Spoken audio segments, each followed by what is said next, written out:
পয়গম্বর মুহাম্মদ রাসূলুল্লাহ সম্পর্কে বক্তব্য তথ্যটা একটুখানি দিচ্ছি এই জন্য, কারণ কবরের কথা এসেছে। তাই রাবিয়া বসরির জীবনীতে লেখা, এই রাবিয়া বসরি যখন ইন্তেকাল করলো, মারা গেল, কিছু আল্লাহওয়ালা মানুষ কবরের পাশে যেয়ে দাঁড়িয়ে বাহ্যিক চোখ দুটো বন্ধ করে অন্তরের চোখটা চালিয়ে কবরের ভিতরে নজর করছে, যাকে ইলমে লাদুন্নি বলা হয়, ইলমে মারিফাতি তত্ত্ব অবলম্বনকারী বলা হয়। আমার ভাইরা, অন্তরের চোখ যারা খুলে নিয়েছে, অন্তরের কান পৃথিবীতে থাকতে যারা খুলে নিয়েছে, এই রকম কিছু ব্যক্তি তার কবরের পাশে দাঁড়িয়ে আছে, বাহ্যিক চোখ বন্ধ করে অন্তরের চোখ কবরে চালিয়েছে। লাশ দাফন হয়ে গেছে, লোকজন লাশ দাফন হয়ে গেলে কবরের স্থানে থাকে আর কেউ থাকে? লাশ দাফন হয়ে গেলে লোকজন বাড়ির দিকে প্রত্যাবর্তন করে ফিরে যায়। সব লোকজন চলে গেছে, পাহাড়ের উপরে রাবিয়া বসরির কবর করা হয়েছে। লোকজন যখন চলে গেল, তিরমিজি শরীফের হাদিস, আল্লাহর পয়গম্বর বলছেন 40 কদম মানুষের যখন লাশ দাফন করে বাড়ির দিকে প্রত্যাবর্তন করে, কবরে দুইজন পরীক্ষক এসে হাজির হয়ে যায়। এসেই বলে, কুম বিজনিল্লাহ ইয়া আব্দুল্লাহ, ও আল্লাহর বান্দা, আল্লাহর বান্দি, কে তুমি ঘুমিয়ে আসো? কারণ মরণের পরে মানুষ চির ঘুমে ঘুমায় না, মরণের পরে জেগে থাকে কেউ, কথা বলে কেউ, খেতে চায় কেউ, সব তার জন্য বন্ধ। দেহ থেকে আজরাইল প্রাণ বার করে নিয়েছে। তাই আমার ভাইরা, যদি কোনো মানুষ জিন্দাবস্থায় থাকে, তারে কবর দিতে নিয়ে গেলে কে কে যেতে চাবে একটু হাত তুলে বলেন। জিন্দাবস্থায় আসি, আমার কবরে দিতে যাচ্ছে অ্যাডভান্স 4 দিন আগে, যে তুমি তো মরে যাবে, কঠিন রোগে আক্রান্ত, মরে তো যাবে 4 দিন 6 দিন পরে, তো চলো 4 দিন আগে কবরে দিয়ে আসি। কে কে যেতে চান একটু হাত তোলেন তো দেখি। আল্লাহু আকবার। আমরা কেউ যেতে চাইব না, কারণ দুনিয়ার মোহমায়ায় পতিত হয়েছি, দুনিয়ার প্রেমে আসক্ত হয়েছি, বিবি বাচ্চার প্রেমে আমরা আসক্ত। এই জন্য এই দুনিয়ার জমিন আমরা কেউ ছাড়তে চাই না। আল্লাহ নবী বলছেন, ও দুনিয়ার মানুষ তোমরা শোনা, দুনিয়া জিফাতুন তলাবুহাল কেলাব, পৃথিবী হলো পচা গলা লাশ। যে দুনিয়ার প্রেমে পাগল হয়ে মত্ত হয়ে শয়তানের আদর্শ অনুকরণ করছো, এই দুনিয়া হলো পচা গলা লাশ। আরে আসক্তকারী হলো কুকুরের দল। কুকুরের নাকে পচা গন্ধ যদি লাগে, কুকুর কি ঘরের বারান্দার কাছে চুপ করে শুয়ে থাকবে? পচা গন্ধ যদি কুকুরের নাকে লাগে, ও তালাশ করবে কোন জায়গা থেকে মালের গন্ধ আসতেছে, ঠিক কি না? সেইখানে যাবে, ফ্রির মাল গপাগপ খেতে থাকবে। পচা গলা লাশ কুকুর যেমন খাওয়ার জন্য পাগল, দুনিয়াদারিতে যারা মত্ত হয়ে পরকাল ভুলে গেল, এরা কুকুরের ভাইরা ভাই হয়ে গেল। জোরে বলুন একটু নাউজুবিল্লাহ। আল্লাহ পৃথিবীর প্রেম আমাদের হৃদয় থেকে যেন কম কম করতে করতে একেবারে জাররা পরিমাণ করে দেন। দুনিয়ায় বেঁচে থাকলে থাকতে হবে পৃথিবীতে এতটুকু, এর বেশি চিন্তা ভাবনা আমাদের মগজে যেন আল্লাহ না দেন। জোরে বলুন একটু আমিন।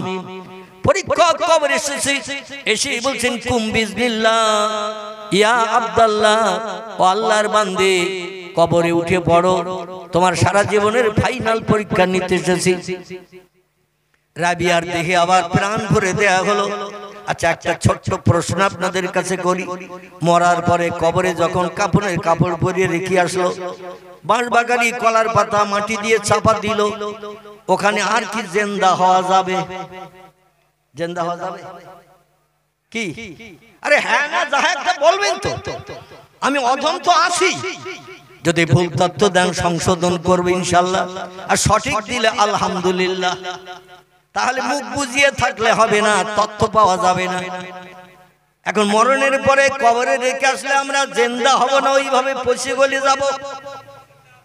আলহামদুলিল্লাহ। সূরা কোরআনের সূরা বাকারা আল্লাহ তত্ত্ব কোট করছেন, সুম্মা ইহয়িকুম সুম্মা ইলাইহি তুরজাউন। তোমরা যত বড় হোমরা সোমরা হও না কেন, দেহ থেকে প্রাণ বার করার কারণে তোমরা অচল হয়ে গেছো। কবরে আবার যখন আপনজন রেখে আসবে, সুম্মা ইহয়িকুম, তোমাদের আবার জিন্দা করা হবে। জোরে বলুন একটু আমিন। যে লোকটা বিশ্বাস করবে না সে লোকটি হলো বেঈমান। কি মান? সে লোকটি হলো বেঈমান, আর বেঈমানের ঠিকানা হলো জাহান্নাম। সরাসরি কথা। এইজন্য আল্লাহর কোরআনে আল্লাহ বলছেন, সুম্মা ইহয়িকুম, তোমাদের আবার জিন্দা করা হবে। জিন্দা করা হয়ে সারা জীবনের ফাইনাল পরীক্ষা নেওয়া হবে। 3টি প্রশ্ন উত্তর দিতে পারলে কিয়ামত পর্যন্ত শান্তিদাম জান্নাতের বাগানে থাকতে পারবে। 3টি প্রশ্নের উত্তর দিতে যদি না পারো, তাহলে যতদিন পশ্চিম আকাশে সূর্য উদয় না হবে ততদিন তোমার কবরটা জাহান্নামের একটা গর্ত হবে। দাউ দাউ করে গরম হাওয়া চলবে, দগ্ধ করবে, পিপাসায় কাতর হয়ে থাকতে হবে, চিল্লাতে হবে। দুনিয়ার চতুষ্পদ জন্তুরা কীটপতঙ্গরা বুঝতে পারে, মানুষ আর জিন জাতি আমরা বুঝতে পারি না। জোরে বলুন একটু আমিন। রাবিয়া যখন জিন্দা হয়ে গেল, পরীক্ষকদের এই পাওয়ার দেয়া হয়েছে, কবরে আসলে যেই বলবে কুম বিজনিল্লাহ, সঙ্গে সঙ্গে ফেরেশতাদের এমন পাওয়ার, সঙ্গে সঙ্গে মরা মানুষ জিন্দা হয়ে কবরে ঠেলে উঠে বলবে। আমার ভাইরা, এই ঠেলে উঠে বসার পরে পরীক্ষকরা এবার প্রশ্ন করছে, মান রব্বুকা ওমান নবিয়ুকা ওমান দীনুকা। প্রতিদিন যে প্রশ্ন করে সেই প্রশ্ন রাবিয়ার কাছে শুরু করে দিয়েছে। রাবিয়া বলছেন, মান আনতা মাসমুকা ইয়া আখি, তোমরা কারা, তোমাদের নাম পরিচয় কি আগে বলো। আচ্ছা, দুনিয়ার কোন দেশের মানুষ পরীক্ষকরা প্রশ্ন করতে আসলে এমনটা জিজ্ঞাসা কেউ করেছে? দুনিয়ার কোন মানুষ এমন জিজ্ঞাসা কেউ করেনি, তোমরা কারা, তোমাদের পরিচয় কি, তোমাদের নাম কি। এই প্রশ্ন পৃথিবীর কোন দেশের মানুষ করেনি। একজন মানুষ করেছেন এই প্রশ্ন। তিনি হলেন ইরাকের বসরা নগরীর অধিবাসী, যার নাম রাবিয়া বসরি। জোরে বলুন একটু সুবহানাল্লাহ। পরীক্ষকরা বলছে, এ আবার কি সর্বনেশ, আমরা এসেছি প্রশ্ন করতে, শিক্ষক পরীক্ষক, আর উনি হলেন পরীক্ষার্থী। মাধ্যমিক চলছে না, মাধ্যমিক পরীক্ষা চলছে না, মাধ্যমিক পরীক্ষা চলছে। সরকারি তরফ থেকে প্রশ্নপত্র দেয়া হবে, প্রশ্নপত্র দেখে মগজ ধোলাই করে লিখতে হবে। ওখানে কেউ সাহায্য করতে পারবে? যেমন পড়ে আসবে তেমন লিখবে। এটাই হলো পরীক্ষার ফলাফল, প্রতিফল। রাবিয়া উল্টো প্রশ্ন করছেন, আমি প্রশ্নের তোমাদের উত্তর পরে দেব, আগে আমার প্রশ্নের উত্তর দাও, তোমরা কারা, তোমাদের নাম পরিচয় কি। ওরা বলছেন, নাহনু মালাইকা, আমরা আল্লাহর ফেরেশতা। বলে, মা ইসমুকি, নাম কি বলো। বলে, ইসমি মুনকির, ইসমি নকির। আমাদের দুইজনের নাম, একজনের নাম মুনকির, একজনের নাম নকির। রাবিয়া বলছেন, মা হালুকে, কি জন্য তোমরা এসেছো, মা আখবারুকে, কি খবর, কি জন্য এসেছো। বলে, আমরা সব মানুষের কবরে আসি মরণের পর, পরীক্ষা জিজ্ঞাসা করি, তাই প্রথম প্রশ্ন করলাম, মান রব্বুকা, তোমার প্রভুকে। উত্তর দাও। সঠিক উত্তর যদি দিতে পারো আল্লাহু রাব্বি, তাহলে প্রথম প্রশ্নের উত্তর সঠিক হলো, পরীক্ষায় তুমি ফার্স্ট ক্লাস, ফার্স্ট হলে। উত্তর দাও। রাবিয়া বলছেন, তোমরা এসেছো কোথা থেকে। বলে, আমরা এসেছি আসমান থেকে। এলা সামা, আমরা আসমানের উপরে থাকি। আল্লাহ যখন হুকুম করেন আমরা ইসমে আজম পাঠ করে ডানা মেলে জমিনে নামি। জোরে বলুন একটু সুবহানাল্লাহ। আল্লাহর আসমানে থাকি, আল্লাহ যখন কোন হুকুম করেন, ওয়ায়াফআলুনা মা ইউমারুন, আল্লাহ যখন কোন হুকুম আমাদের করে আমরা একটু চিন্তা ভাবনাও করি না, আল্লাহর হুকুম মানলে আমাদের লাভ হবে না লস হবে, এই চিন্তাও পর্যন্ত আমরা করি না। কারণ আমাদের খাওয়া নাই, পেশাব নাই, পায়খানা নাই, ঘুম নাই, স্বামী স্ত্রী মিলন নাই, বাচ্চা কাচ্চার চিন্তা নাই। আমরা সর্বদাই দৈনন্দিন 24 ঘন্টা আল্লাহর হুকুমের মান্যতা দেওয়ার জন্য অপেক্ষায় থাকি। জোরে বলুন সুবহানাল্লাহ। তা বলছি, এসেছো কোথা থেকে। বলে, সামা, আসমান থেকে এসেছি। বলে, আসমান থেকে কোথায় এসেছো। বলে, আপনার কবরে এসেছি ফাইনাল পরীক্ষা নেওয়ার জন্য। রাবিয়া বলছেন, তোমার আসমান থেকে এই পৃথিবীর কবরে এসেছো পরীক্ষা নিতে, আর আমি কোথায় আসি তোমরা জানো? বলে হ্যাঁ, তুমি যে জমিনে বসবাস করেছিলে দীর্ঘদিন, তোমার দেহ থেকে আজরাইল প্রাণ বার করেছে, তাই জমিনের মাটির তলে তোমার কবর দিয়েছে, তাই আমরা তোমার পরীক্ষা নিতে এসেছি। রাবিয়া বলে আমি কতটা মাটির তলায় আছি? বলছে 3 হাত কি 2.5 হাত। এক কথায় মেয়েদের বুক সমান, ছেলেদের নাভি সমান। এরকম গর্ত করা হয়তো নাকি? ছেলেদের নাভি সমান, মেয়েদের একটু বুক সমান গর্ত করা, কারণ মেয়েরা হাইটে শর্ট, ছেলেদের থেকে মেয়েরা হাইটে শর্ট, এই জন্য ওদের বুক সমান গর্ত করলেই মোটামুটি ছেলে মেয়েদের কবর প্রায় একই রকম গর্ত, বরং একটু বেশি গর্ত হয় নাকি? রাবিয়া বলছেন আমি ছিলাম জমিনে, এসেছে 3 হাত কি 3.5 হাত মাটির তলায়, আর তোমরা ছিলে সেই আসমানে, সেইখান থেকে লক্ষ লক্ষ মাইল পথ ভ্রমণ করে এই পৃথিবীর জমিনে এসে গেছো। আমার ডিস্টেন্স বেশি না তোমাদের ডিস্টেন্স বেশি? বলছে আমরা বহু পথ অতিক্রম করে এসেছি। বলে তোমরা বলো তামাম সৃষ্টির মালিক কে? ওরা বলছেন তামাম সৃষ্টির মালিক হলো আল্লাহু রাব্বি, আমার মহান পূর্ব আল্লাহ হলেন সব সৃষ্টির মালিক। জোরে বলুন একটু সুবহানাল্লাহ। রাবিয়া বলছে এত দূরের পথ অতিক্রম করে এসেছো, তোমরা মালিকের নাম এখনো ভুলনি, আর আমি কেবল 3.5 হাত মাটির তলায় জমিন থেকে এসেছি, আমি কি আল্লাহর নাম ভুলে গেছি নাকি? প্রশ্ন বুঝেছেন? বলছে আমি এই 3 হাত মাটির তলায় ঢুকলাম, এইটুকু পথ অতিক্রম করলাম, এতেই কি আমি আল্লাহর নাম ভুলে গেছি? এ ফেরেশতারা, তোমরা একটু ডানা মেলে ইসমে আজম পাঠ করে উড়ে যাও। আমি উত্তর দিলে উত্তর আল্লাহর কাছে গ্রহণীয় হবে কিনা জানি না, বরং আমি আল্লাহর কাছ থেকে একটু শুনে এসো। জোরে বলা যাবে না একটু সুবহানাল্লাহ? আমি আল্লাহর কে আমার কাছে জিজ্ঞাসাবাদ না করে আল্লাহর কাছে একটু শুনে এসো, আল্লাহর কোন আপনজন আমি আছি? ফেরেশতারা বলে তো সাংঘাতিক প্রশ্ন, আল্লাহর কাছে জানতে হবে না? বলে নাম হা, তাহলে আমার আর উত্তর দিতে হবে না, আল্লাহই উত্তরটা সঠিক দিয়ে দেবে। জোরে বলুন সুবহানাল্লাহ। আল্লাহর সঙ্গে একত্বতা, প্রেম, মহব্বত, ভালোবাসা রাবিয়ার কত গাঢ়তর থাকার কারণে উনি বললেন যে মালিকের নাম শুনতে এসেছো, আমার কাছে মালিকের নাম না শুনে মালিকের কাছে যে জিজ্ঞাসা করো আমি মালিকের কে। জোরে বলুন একটু সুবহানাল্লাহ। ফেরেশতারা বলছে যুক্তিটা খারাপ না, এখানে আর কথা বলা সম্ভব হবে না, চল ইযহাব, বেরিয়ে চল। মাহবুদের দরবারে আমরা জিজ্ঞাসা করি যে বান্দির কবরে পাঠিয়েছো, বান্দি উল্টো প্রশ্ন ছুড়ে দিয়েছে। এখন আল্লাহ ওই বান্দিটার আপনি চেনেন নাকি? বান্দি এইরকম একটা জিজ্ঞাসা করেছে আমাদের। ফেরেশতারা ইসমে আজম পাঠ করে ডানা মেলে উড়ে গেলেন।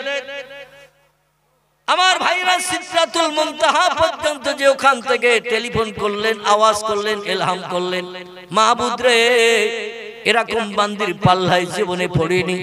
প্রশ্ন করি, কেউ উত্তর দিতে পারে, কেউ বা দেয় না, গ্যাংড়াতে থাকে। কিন্তু এই বান্দি এমন চটপটে বান্দি, আমাদের প্রশ্ন করার আগে প্রশ্ন ছুড়ে দেয়, যাতে আমাদের প্রশ্নের উত্তর দেওয়ার দরকার না হয়। জোরে বলুন সুবহানাল্লাহ। আপনার বান্দি জিজ্ঞাসাবাদ করতে আমাদের পাঠিয়ে দিয়েছেন, যে বান্দির কাছে আমাদের পরীক্ষা নিতে পাঠিয়েছেন, ওই বান্দিরে আপনি কি চেনেন নাকি? আল্লাহ বলছেন নাম, ইয়া আইয়ুহাল মালায়েকা, ও ফেরেশতারা, হা হা হা, ও বান্দিরে আমি যেমন চিনি, বান্দি আমাকেও তেমন চেনে। ওই বান্দির কবরে আর প্রশ্ন জিজ্ঞাসা করতে হবে না, বান্দি আমার, আমি বান্দির। মান কানা লিল্লাহি কানাল্লাহু লাহু, যে লোকটি আল্লাহর আপন হয়ে যায়, আল্লাহ সেই বান্দা বান্দির আপন হয়ে যায়। যাও তার কবরে জান্নাতি নাজ নেমাত ভরে দিয়েছো, বান্দিকে শান্তির ঘুমে ঘুমানোর সুযোগ দাও, কোনো ডিস্টার্ব যেন তার কবরে কিয়ামত পর্যন্ত না হয়। জোরে বলুন সুবহানাল্লাহ। কয়েকজন আল্লাহওয়ালা মানুষ উপরে দাঁড়িয়ে দাঁড়িয়ে দৃশ্য দেখে বলছে আল্লাহু আকবার, আল্লাহু আকবার। হায় রে, এমন তাজ্জব দৃশ্য আমরা জীবনে কোনোদিন দেখি নাই। জোরে বলুন সুবহানাল্লাহ। আল্লাহ যেন ওই রকম বান্দি, ওই রকম বান্দাদের তালিকায় আমাদের নামগুলো নথিভুক্ত করে নেন। সকলে বলুন আমিন। এই তালিকায় আমাদের নাম লিখতে গেলে পৃথিবীর সেরা মহামানবের জীবন আদর্শ আমাদের বাস্তব জীবনে রূপদান করে চলতে হবে না? হবে না? রাবিয়া কার জীবন আদর্শ বাস্তবে মেনেছিল? কথা বলেন। রাবিয়া কার জীবন আদর্শ মেনেছিল? আল্লাহর হুকুম মানা আর জীবন আদর্শ মানা হলো মুহাম্মাদুর রাসূলুল্লাহ। ঠিক বললাম না ভুল বললাম? তথ্যগুলো আগে বুঝবেন, তারপরে উত্তর দেবেন। আল্লাহর হুকুম মানতে হয় আর মুহাম্মদ রাসূলুল্লাহর আদর্শের অনুসরণ অনুকরণ করতে হয়। এটা হলো আমাদের কর্তব্য। আল্লাহ পাক আল্লাহওয়ালা, আল্লাহ প্রেমিক, আল্লাহ ভক্ত মানুষদের জীবন আদর্শ আমাদের জীবনের সঙ্গে বাকি জিন্দগি মেনে চলার তৌফিক দান করুন। সকলে বলুন আমিন। ডক্টর রামনারায়ণ শাস্ত্রী বলছেন, আই ক্যান শিওর, আমি নিশ্চিত রূপে বলতে পারি, দেম দ্যাট হিন্দুস্তান, এই ভারতবর্ষ হিন্দুস্তান উইল বিকাম ইসলামিতান, আবার একদিন ইসলামী রাষ্ট্রে পরিগণিত হবে। বিশ্ব নবীর জীবন আদর্শ সারা দেশের মানুষের জীবনের সঙ্গে প্রতিফলিত হবে। জোরে বলা যাবে কি একটু সুবহানাল্লাহ? ইন দ্য নিয়ার ফিউচার, সেদিন আর খুব বেশি বাকি নাই, সেদিন আর খুব বেশি বাকি নাই। অদূর ভবিষ্যতে খুব তাড়াতাড়ি এই ভারতবর্ষের জমিনে বিশ্ব নবী মুহাম্মদ রাসূলুল্লাহ জীবন আদর্শ মানুষের জীবন চরিত্রের ভিতরে প্রতিফলিত হবে। কারণ পৃথিবীতে যদি কোনো শ্রেষ্ঠ ধর্ম থাকে, সে ধর্মটির নাম হলো ইসলাম। হিন্দু ধর্ম শ্রেষ্ঠ নয়, জৈন ধর্ম শ্রেষ্ঠ নয়, শিখ ধর্ম শ্রেষ্ঠ নয়, ইহুদি ধর্ম শ্রেষ্ঠ নয়, খ্রিস্টান ধর্ম শ্রেষ্ঠ নয়। কোল, ভিল, নাগা, খাসা, মুন্ডা, আর্য, অনার্য, আদিবাসী, সাঁওতালি থেকে শুরু করে যত ধর্ম পৃথিবীতে আছে, আল্লাহ বললেন ইন্নাদ-দীনা ইনদাল্লাহিল ইসলাম। জোরে বলুন একটু আল্লাহু আকবার। আল্লাহ বলছেন বর্তমান একবিংশ শতাব্দীর যুগে ৪৫০০০ উপরে ধর্ম পৃথিবীতে বিদ্যমান। ধর্মীয় নিয়ম কানুন, আইন কানুন মানুষ মেনে চলে, ধর্মীয় নেতার জীবন আদর্শ ফলো করে চলার চেষ্টা করে।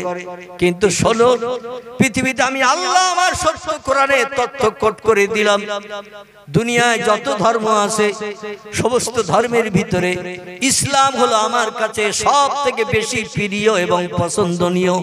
জোরে বলুন একটু সুবহানাল্লাহ। আল্লাহর অফুরন্ত রহমত, আমাদের কাঁদতে হয়নি, দুঃখ ভরা হৃদয় নিয়ে দোকানে হাত তুলে আল্লাহর কাছে দাবি করতে হয়নি। আল্লাহর দরবারে রাত জেগে জেগে তাহাজ্জুদের নামাজ আদায় করে কেঁদে কেঁদে চোখের পানিতে দাড়ি ভিজাতে হয়নি। আল্লাহ পাক পৃথিবীর সেরা নেতার উম্মত করে বিনা পরিশ্রমে, বিনা কষ্টে, বিনা কান্নায় সেই নবীজির আদর্শের অনুসরণ করে মুসলমান করে পাঠিয়েছেন। এজন্য আমরা সৌভাগ্যবান না দুর্ভাগ্যবান? একটু জোরে বলেন। আমরা হলাম সৌভাগ্যবান। আমার ভাইরা, সেই নবী মুহাম্মদ রাসূলুল্লাহ জীবন আদর্শ সম্পর্কে স্যার রাধাকৃষ্ণ সর্বপল্লী একটি তথ্য দিয়েছেন। তিনি বলছেন, উই ক্যান নট ডেনি, আমরা এই কথা কোনোদিন অস্বীকার করতে পারি না, মিথ্যা বলে সম্বোধন করতে পারি না।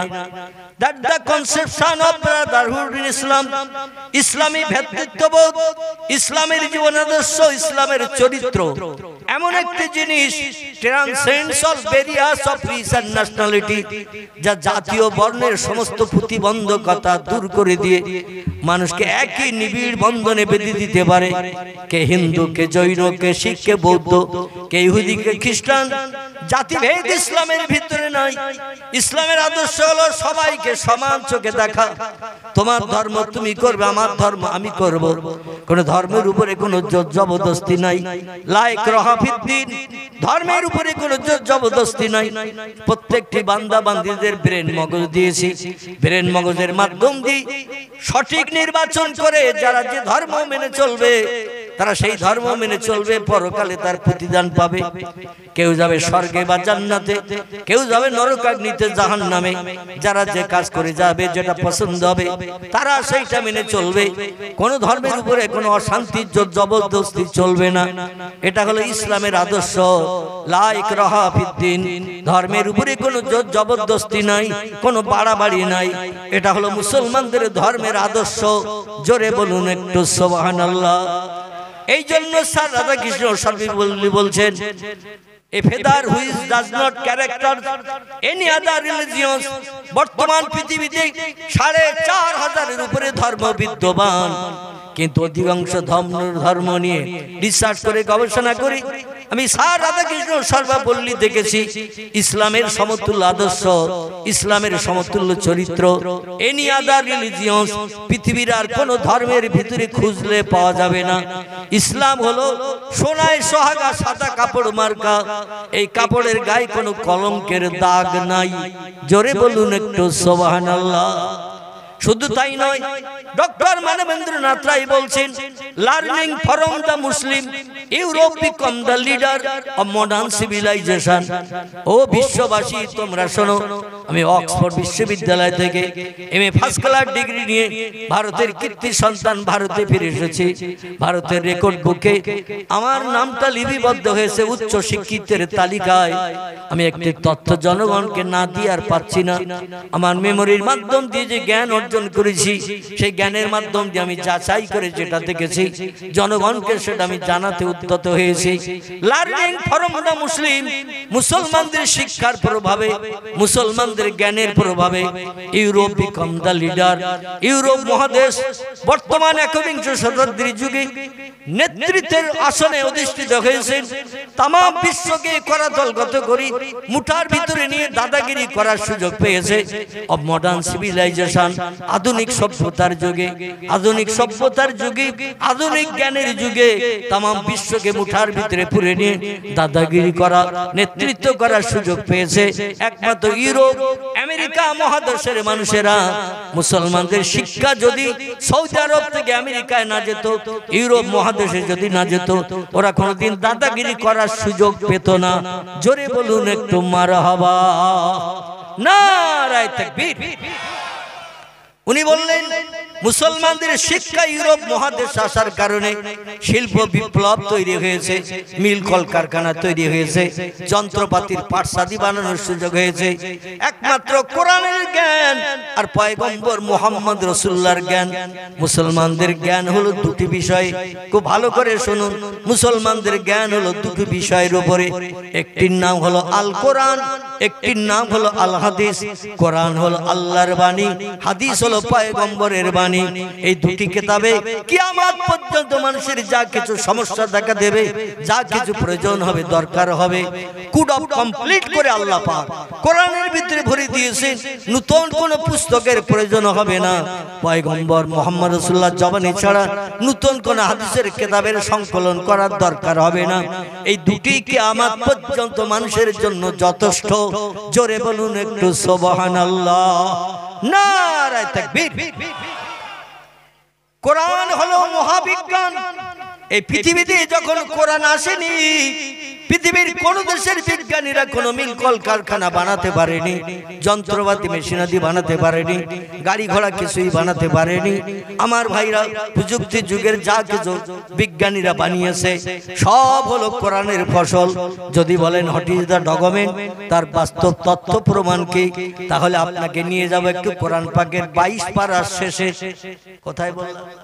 কোরআন পাকের 22 পারার শেষে আল্লাহ একটি সূরা কোট করে দিয়ে দিয়েছেন। সূরাটির নাম হলো সূরাতুল ইয়াসিন। জোরে বলুন একটু সুবহানাল্লাহ। আল্লাহ 1450 বছর আগে সূরা ইয়াসিনে তথ্য কোট করেছেন। বিসমিল্লাহির রহমানির রহিম, ইয়াসিন আল কুরআনিল হাকিম। জোরে বলুন আল্লাহু আকবার। আর একটু জোরে বলুন আল্লাহু আকবার। আমরা শুধু কোরআন পড়ি। বাপ মা মারা গেছে, মসজিদের ইমাম সাহেব হাফেজ সাহেব ডেকে একটু দোয়া সাবরেসানি করতে হবে, তাই শবে বরাতের সময় বৌমাদের থ্যাটিং দেয়, এক খতম কোরআন শরীফ শবে বরাতের আগের দিন চাই। আর শবে বরাতের দিন একটু কবর জিয়ারাত হবে, অন্তত কোরআন বক্সে দিয়ে খতম করে বাপ মার কবরে জান্নাতি শান্তি কৌসারের পানি যেন বরাদ্দ হয়। আর সারা বছর চলে গেল, কোরআনের হাতও লাগলো না, কোরআন আর পড়ি না। আর যদিও আমরা কোরআন পড়তে জানি, 100-র ভিতরে 99 জন মানুষ কোরআনের মানে মতলব আমরা জানারও চিন্তা করিনি আর জানিও না। ঠিক বললাম না ভুল বললাম? আমরা জানিও না আর জানারও চিন্তা ভাবনা করি নাই। আমরা ধারণা করি কোরআন হলো সৌদি আরবের দেশের ভাষা। কোন দেশের? সৌদি আরবের দেশের ভাষা। তেলা পোকার পায়ের মতো, জিলিপির পেসের মতো অক্ষরগুলো সব জোড়া দেয়া দেয়া লেখা। এর থেকে ওর থেকে সব জোড়া দেয়া রয়েছে। জিলিপির পেজ যেমন আছে না, জোড়া দেয়া দেয়া। এই জিলিপি বানায় দেখেছেন তো, গ্লাসে করে কাই ঘুরি নিয়ে যখন এই তেলের ওপরে দেয় একটু ঘুরি ঘুরি দেয় না, 4 চশমা হের মতো, ওই রকম সব জোড়া লাগানো। 4 চশমা হে, নাকে চশমার মতো, কানেও গোজা, নাকেও বাঁধানো, আবার 2 চোখের সামনে কাঁচ লাগানো যাতে সামনে দেখা যায়। এই রকমটা মনে মনে ধারণা করি, কোরআন কোনো উপকার করে না। আল্লাহ বলছেন বিসমিল্লাহির রহমানির রহিম, ওয়া নুনাজ্জিলু মিনাল কুরআনি মা হুয়া শিফাউ ওয়া রাহমাতুল লিল মুমিনিন। গলা ছেড়ে বলুন আল্লাহু আকবার। আল্লাহ বলেন বিশ্ববাসী উম্মতি মুহাম্মাদি, আমি কোরআন পৃথিবীতে শুধু কাপড় দিয়ে বান্ডিং করে রাখার জন্য পাঠাই নাই। আমি কোরআন শোকেসের সৌন্দর্য বৃদ্ধির জন্য, কাঁচের ভিতরে শোকেসের থাকায় রাখার জন্য পাঠাই নাই। আমার কোরআন সানসেটের কোনায় মুরগির ডিম পাড়ার জন্য রাখি নাই, দুনিয়ায় পাঠাই নাই। কোরআন পাঠিয়েছি এই পৃথিবীতে তোমাদের ঘরে ঘরে এই জন্য পাঠিয়েছি। ওয়ারাতিলিল কোরআনা তারতিলা, যেখানে যেমন করে যেমন ভাষায় যেমন স্বরে পড়লে আমি আল্লাহ খুশি হই, তেমন স্বরে মাধুর্যতার সঙ্গে তোমরা পাঠ করো। কারণ আমি আমার কিতাবের প্রথম নাম দিয়েছি কোরআন শরীফ। কি নাম? প্রথম নামটা দিয়েছি কোরআন শরীফ। আরবিতে কারা ইয়াকরাউ কারানান শব্দের অর্থ হলো তেলাওয়াত করো, পড়ো, সঙ্গে সঙ্গে তার মানে মতলবটা জানো। কোরআন তেলাওয়াত করো, পড়ো, তার মানে মতলবটা জানো। ডাক্তারের কাছে যেতে হবে না, মাস্টারের কাছে যেতে হবে না, এমন করে পৃথিবীতে মেম্বারের কাছে যেতে হবে না, প্রধানের কাছে যেতে হবে না, থানার ওসির কাছে যে দুঃখ জানাতে হবে না।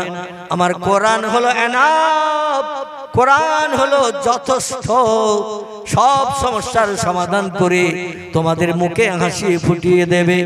এই জন্য আমি প্রথম নামটা দিয়েছি কোরআন শরীফ।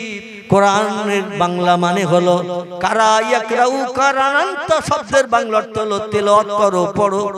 শরীফ শব্দের বাংলা অর্থ হলো পবিত্র। আমার কোরআনে নাপাকির লেশ মাত্র নাই। কোরআন অতীতে ছিল পবিত্র, বর্তমান আছে পবিত্র, ভবিষ্যতেও থাকবে পবিত্র। এই পবিত্র কোরআন যত তেলাওয়াত করবে, কোরআনের মালিকের সঙ্গে তোমাদের গাঢ়তর সম্পর্ক তৈরি হবে। আর সব সমস্যার সমাধান কোরআনের মালিক তোমাদের করে দিয়ে মুখে হাসি ফুটাবে। এমনকি কঠিন রোগের ঔষধ যেটা বিজ্ঞানীরাও পৃথিবীতে এখনো বানাতে পারেনি, আল্লাহ বলছেন আমার কোরআনে সে রোগের ঔষধ ভরে দিয়েছি। জোরে বলুন একটু সুবহানাল্লাহ। মা হুয়া শিফাউন, সব রোগের ঔষধ আমি কোরআনে ভরে দিয়েছি। একটু রিসার্চ করো, গবেষণা করো, তেলাওয়াত করো, পড়ো, দুনিয়ার সব রোগের ঔষধ পাওয়া যাবে। যে ঔষধ ভবিষ্যতে দুনিয়ার কোন বিজ্ঞানের আন্ডা বাচ্চাও বানাতে শিখবে না। আমার কোরআন সব সমস্যার সমাধান নিয়ে তোমাদের ঘরে আগাম পৌঁছে গেছে। জোরে বলুন একটু সুবহানাল্লাহ। এই জন্য কোরআনে সূরা ইয়াসিন আমি তথ্যকট করে দিয়েছি। ইয়াসিন, আমার মহব্বতের ইয়াসিন, বিশ্ব নবীর গুণবাচক নাম। আল্লাহ বলেন আমার মহব্বতের ইয়াসিন আপনি শুনে নিন, আপনার উম্মতদের জানিয়ে দিন। আল কোরআনিল হাকীম, আমার কোরআন হলো মহাবিজ্ঞান, বিজ্ঞানের বাবা হলো আমার কোরআন। কিয়ামত পর্যন্ত মানুষ চেষ্টা চালালে আমার কোরআনের উপরে যেতে পারবে না। যা কিছুর প্রয়োজন হবে মানুষের, আমার কোরআন রিসার্চ করলে পেয়ে যাবে। এজন্য কোরআন ছাড়া কোনো উপায় মানুষের থাকবে না। জোরে বলুন একটু সুবহানাল্লাহ। ডক্টর মানবেন্দ্রনাথ রায় বলছেন, সৌদি আরব থেকে কোরআন ইউরোপ মহাদেশ আসার কারণে, জাপান, জার্মান, আমেরিকা আসার কারণে কোরআন রিসার্চ করে তারা শিল্প বিপ্লব করলো, মিল কলকারখানা বানালো, হাজারো যন্ত্রপাতির পার্টস বানালো, গাড়ি ঘোড়া বিভিন্ন মেশিন আদি তারা বানালো। কোরআন যদি সৌদি আরব থেকে ইউরোপ মহাদেশে না আসতো, মানুষ উন্নতির চরম শিখরে পৌঁছাতে পারত না। যন্ত্রপাতি মেশিন আদি বানিয়ে তামাম বিশ্বে সাপ্লাই করে কোটি কোটি টাকার মালিক হয়ে দাদাগিরি করার সুযোগ পেত না। জোরে বলুন একটু সুবহানাল্লাহ, নারায়ে তাকবীর। তবে বিশ্ববাসী শোনো, সেই কোরআনের মালিক আমি আল্লাহ। আমি আল্লাহ, আমার বাণী কোরআন। মনে মনে যেন ধারণা করিও না আমার সব জ্ঞান কোরআনের ভিতরে ভরা, নাউজুবিল্লাহ। এবং ধারণাটা যেন তোমরা করিও না আমার ব্রেন মগজের জ্ঞান কিছুটা কোরআনে ভরে দিয়ে তোমাদের ঘরে পাঠিয়েছি সফলতা অর্জনের জন্য, সমস্যা সমাধানের জন্য। কোরআনের জ্ঞান ছাড়া আরো বেশি জ্ঞান আমি কোরআনের মালিক আমার আছে। একটু জোরে বলুন নারায়ে তাকবীর। আমি মালিক, কোরআনের জ্ঞান ছাড়া আরো বেশি জ্ঞান আমি আল্লাহ আমার আছে। তোমাদের যে জ্ঞানের প্রয়োজন সেই জ্ঞানের কথাগুলো কোরআনে ভরে দিয়েছে আল্লাহ। কোরআনেও তথ্যকট করে দিয়ে দিচ্ছেন, ওমা উতিতুম মিনাল ইলমি ইল্লা কালিলা। ও বিশ্ববাসী তোমরা শুনে নাও, রিসার্চ করে গবেষণা করে যত মিল কলকারখানা বানিয়েছো, যন্ত্রপাতি বানিয়েছো, পাটসাদি বানিয়েছো, গাড়ি বাড়ি বানিয়েছো, এমন করে এরোপ্লেন বানিয়েছো, রকেট বানিয়েছো, স্কুটর বানিয়েছো, হেলিকপ্টার বানিয়েছো, পাতাল রেল বানিয়েছো, সাগরের পানিতে চলার জন্য জলজাহাজ বানিয়েছো, যা কিছু বানিয়েছো সব আমার কোরআনের ফসল। আর যে জ্ঞানের মাধ্যম দিয়ে এগুলো তোমরা বানিয়েছো, এই জ্ঞান কিন্তু শেষ নয়। ওমা উতিতুম মিনাল ইলমি, তোমাদের মগজে যে জ্ঞান দিয়েছি, ইল্লা কালিলা, আমি আল্লাহ আমার জ্ঞানের কাছে তোমাদের জ্ঞান সামান্যতম। জোরে বলুন একটু সুবহানাল্লাহ। বেশি জ্ঞান আমি দিই নাই, বেশি জ্ঞান তোমাদের দিই নাই, সামান্য একটুখানি জ্ঞান দিয়েছি। ওই জ্ঞান নিয়ে তোমরা বাড়িয়ে চাড়িয়ে যাচাই করে, বাড়িয়ে চাড়িয়ে রিসার্চ করে গবেষণা করে অনেক কিছু বানিয়েছো, কিন্তু এরপরও বাড়তি জ্ঞান আমি আল্লাহ আমার হাতে আছে। এটা বিশ্বাস করেন তো? বিশ্বাস করেন তো নাকি? আল্লাহ বলছেন এর চেয়েও বেশি জ্ঞান আমি আল্লাহ আমার হাতে আছে। তাফসীরে বিজিলালিল কোরআন নামক একটি তাফসীরের কিতাব, লেখকের নাম আল্লামা কুতুব রাহমাতুল্লাহ আলাইহি, তিনি তাফসীরের কিতাবে লিপিবদ্ধ করেছেন, ও দুনিয়ার মানুষেরা তোমরা শোনো, আল্লাহ পাক রব্বুল আলামিন সব থেকে জ্ঞানের অধিক জ্ঞান এই পৃথিবীতে আসমান জমিনে চন্দ্র সূর্য গ্রহ নক্ষত্র সাগর সলিল পাহাড় পর্বত ফেরেশতাকুল থেকে শুরু করে জিন ইনসান কীট পতঙ্গ জান্নাতের হুর গেলেমান থেকে শুরু করে তাফসীর কারকেরা তাফসীরে লিখেছেন সব থেকে শ্রেষ্ঠ জ্ঞান হলো আল্লাহ সুবহানাহু তাআলা। জোরে বলুন একটু সুবহানাল্লাহ। সব থেকে সেরা জ্ঞানী কে? কথা বলে। সব থেকে সেরা জ্ঞানী হলেন আল্লাহ সুবহানাহু তাআলা। আল্লাহর উপরে জ্ঞান আর কারো আছে? কেমন আল্লাহর উপরে জ্ঞান কারো নাই? আমি পরবর্তীতে তথ্য দিলে মগজ সাফ হবে ইনশাআল্লাহ আমার ভাইরা। তবে প্রথম তথ্যটি শুনে নিন। তাফসীর কারকেরা লিখেছেন সব থেকে সেরা জ্ঞানী হলো আল্লাহ। আল্লাহর উপরে জ্ঞানী আর কেউ নাই। আল্লাহর পরের শ্রেণীর জ্ঞান এই তামাম পৃথিবীতে একদল মানুষের আছে, তারা হলো নবী আম্বিয়ার দল। কি নাম বললাম? খুব ভালো করে মুখস্থ করেন। সব থেকে সেরা জ্ঞানী হলেন আল্লাহ। দুই নম্বরে আল্লাহর পরের জ্ঞানী হলেন নবী আম্বিয়ার দলেরা। তিন নম্বরের জ্ঞানী হলো নবীদের সঙ্গী সাথী যারা ছিল, যাদের আরবি ভাষায় বলা হয় সাহাবীরা। কি বলা হয়? সাহাবীরা 3 নম্বরের জ্ঞানী হলো সাহাবীরা, 4 নম্বরের জ্ঞানী হলো ইমাম সাহেবেরা, যারা কোরআন হাদিস রিসার্চ করে নিত্য নতুন ফতোয়া পুস্তকের পৃষ্ঠা লিপিবদ্ধ করে দিয়েছেন, মানুষ যাতে সোজা সড়ক রাস্তায় চলতে সুবিধা পায়। এরা হলো ইমামের দল। লক্ষ লক্ষ হাদিস যাদের মেমোরিতে জমা, পূর্ণ কোরআন যাদের মেমোরিতে জমা, এই কোরআন হাদিস রিসার্চ করে লক্ষ লক্ষ ফতোয়া লিপিবদ্ধ করেছেন যারা, এরা হলো ইমামের দল। এদের জ্ঞান হলো সাহাবীদের পরের স্টেজ। ইমামদের পরের স্টেজের দল হলো ওলি আউলিয়ারা। কারা বলল? ইমামের পরের দলের জ্ঞানী হলো ওলি আউলিয়ার দল। ওলি আউলিয়াদের পরের স্টেজের জ্ঞানী হলো আলেম ওলামার দল। কোরআন হাদিস রিসার্চ করে যারা জ্ঞান অর্জন করেছে, পূর্ণ কোরআন হাদিসের জ্ঞান যদি কোনো আলেমের মগজে থাকে, সেই খোদার কসম কোন সমস্যা সমাধানের জন্য কারো কাছে যে ভিক্ষুকের মতো হাত পাতার দরকার থাকবে না, নিজেই এনাফ, যথেষ্ট। জোরে বলুন একটু সুবহানাল্লাহ। তাহলে বোঝা গেল স্টেজ।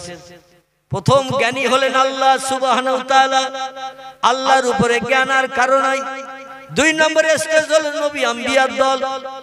এই পৃথিবীতে নবীর উপরে জ্ঞানী আর কেউ নাই। নবীর পরের স্টেজ হলো সাহাবায়ে কেরামদের দল। নবীদের কাছ থেকে সরাসরি তথ্য শুনে মগজগুলো সাফ করেছে যারা, এরা হলো সাহাবাদের দল। সাহাবাদের পরের স্টেজ হলো ইমাম সাহেবের দল। ইমামেরা যারা কোরআন হাদিস রিসার্চ করে লক্ষ লক্ষ ফতোয়া মানুষকে চলার পথে সুবিধা করে দিয়ে দিয়েছেন, চলার পথের সুবিধা, যাতে কুপথগামী না হয়, খারাপ কাজে না যায়, জাহান্নামী না হয়। এজন্য সূক্ষ্ম সরল মসলাগুলো বার করে দিয়েছেন, দুনিয়ায় চলতে ফিরতে যাতে সুবিধা হয়। এরা হলো ইমামের দল। ইমামদের পরের স্টেজ হলো ওলি আউলিয়ার দল। ওলি আউলিয়াদের পরের স্টেজ হলো কোরআন হাদিসের বিজ্ঞ পণ্ডিত আলেমদের দল। আলেমদের পরের স্টেজ হলো বিজ্ঞান, দর্শন, ইঞ্জিনিয়ার, ডাক্তার, মাস্টার, আরো যত দলের মানুষ আছে পৃথিবীতে, তারা সব আলেমদের পরের স্টেজের দল। জোরে বলা যাবে কে একটু সুবহানাল্লাহ।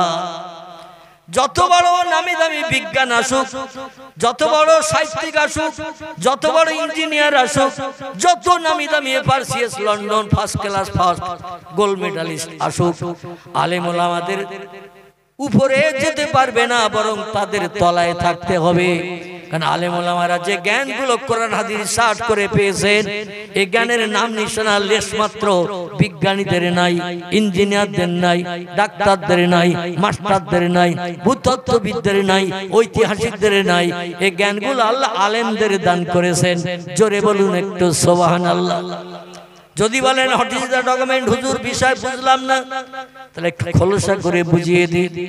আমার ভাইরা, দুনিয়ার বিজ্ঞানীদের, দার্শনিকদের, ইঞ্জিনিয়ারদের, ডাক্তারদের, মাস্টারদের, FRCS London first class first gold medalist, স্বর্ণ পদক ডাক্তার, তার ডেকে যদি বলেন আকাশ কটা, আর উত্তর কি দেবে বলেন? কি? আল্লাহু আকবার। যদি জিজ্ঞাসা করেন ও নামি দামি first class first gold medalist, স্বর্ণ পদক, সঠিক তত্ত্ব দাও, আকাশ কটা? কারোবা জবান বন্ধ হয়ে যাবে ইতিকাফের নিয়তের মতো। কেউ বা বলবে দেখতে পাচ্ছি ওই যে উপরে। যদি বলে উপরে কি, ওরা বলবে এক কথায় উপরে মহাশূন্য। আকাশ বলতে বিজ্ঞানীরা বলছে কিছু নাই। একটা তাও বলবে না, কারণ একটা আকাশও বিজ্ঞানীরা বিশ্বাস করেনি। তাম পৃথিবীর সব দেশের বিজ্ঞানীরা একমত, আকাশ বলতে কিচ্ছু নাই, মহাশূন্য ফাঁকা, কোটি কোটি মাইল পথ। এই মহাশূন্য ফাঁকা, তাই দুনিয়ার জমিন থেকে বহু দূরের দিকে যখন নজর করে তাকাই, একটা কালার নজরে আসে, সেটা হলো ব্লু, নীল বর্ণ। বলছে ও নীল বর্ণটা আকাশ নয়, ওটা হলো ফাঁকা জায়গা। আল্লাহর কোরআনে সূরা বাকারা আল্লাহ বলছেন সব থেকে সেরা জ্ঞানী আমি, আমার পরের জ্ঞানী হলো পয়গম্বরের দল। এইখানে তার বাস্তব প্রমাণ শোনো। হুয়াল্লাযী খালাকা সাবআ সামাওয়াতিন তিবাকা মা তারা ইলা খালকির রহমান মিন তাফাউত ফারজিল বাসার হাল তারা মিন ফুতুর। আল্লাহ কোরআনে সূরা বাকারায় তথ্যকট করে দিয়েছেন, আমি মাঝে মাঝে ফাঁকা দিয়ে দিয়ে আকাশ বানিয়েছি 7টি। কটি? দুনিয়ার বিশ্ববিখ্যাত বিজ্ঞানীরা, ইঞ্জিনিয়ারেরা, ডাক্তারেরা, মাস্টারেরা একমত, মহাশূন্য ফাঁকা আকাশ বলতে কিচ্ছু নাই। আল্লাহ বলছেন তোমাদের থেকে জ্ঞান আমার কম নাই, বরং বেশি। আর যা কিছু দেখছো সব বানিয়েছি আমি। এই জন্য কোনটা কোথায় কিভাবে রেখেছি সে তত্ত্ব কোরআনে ভরে দিয়েছি আমি। আমার কোরআনের তত্ত্ব বিশ্বাস করো, তাহলে পাক্কা ইমানদার হিসাবে সাব্যস্ত হবে। আর যদি কোরআনের কথাকে অ্যাভয়েড করো, ঠিকানা হবে নরকাগ্নি, অনল অগ্নিকুণ্ড, জাহান্নাম। জোরে বলুন একটু সুবহানাল্লাহ। আমার ভাইরা, আল্লাহ বলছেন আমি আকাশ বানিয়েছি 7টি, তবে গায়ে গায়ে নয়। ব্যাখ্যাকারীরা তাফসীরের কিতাবে লিখেছেন এই পৃথিবীর জমিন থেকে নীল আকাশ যতটা ফাঁকা, এক একটা আকাশ ততটা পুরু, তার উপরে আবার ততটা ফাঁকা, তার উপরে আবার একটা আকাশ, সে আকাশটা আবার ততটা পুরু। এইভাবে ফাঁকা আছে মহাশূন্য 7টি, আকাশ আছে 7টি, এক একটা আকাশ ওই রকম মহাশূন্যের মতো পুরু। জোরে বলুন সুবহানাল্লাহ। আমার সৃষ্টির ভিতরে কোনো অসামঞ্জস্য দেখেছো তোমরা? মা তারা ইলা খালকির রহমান, তোমাদের প্রভু যেগুলো বানিয়ে তোমাদের চোখে দেখিয়েছে, এই সৃষ্টির ভিতরে কোনো অসামঞ্জস্য, কোনো অনৈপুণ্য দেখেছো? জীবনে কোনোদিন দেখতে পাবে না। বরং যা কিছু বানিয়েছি অতীত থেকে ভবিষ্যৎ সব সময় একই থাকবে। জোরে বলুন একটু সুবহান, আর একটু জোরে বলুন সুবহান। আল্লাহ বলছেন ও বান্দারা, তোমরা পৃথিবীর দৃশ্য দেখে যা কিছু তথ্য মানুষের মগজে ঢোকাও, অধিকাংশ তথ্যগুলো সব মিথ্যায় ভরা। আর কোরআনের একটা তথ্য মিথ্যা বিশ্বাস করলে বিজ্ঞানীর পরিকল্পনায় তোমরা হয়ে যাবে বেঈমান, ঠিকানা হবে জাহান্নাম।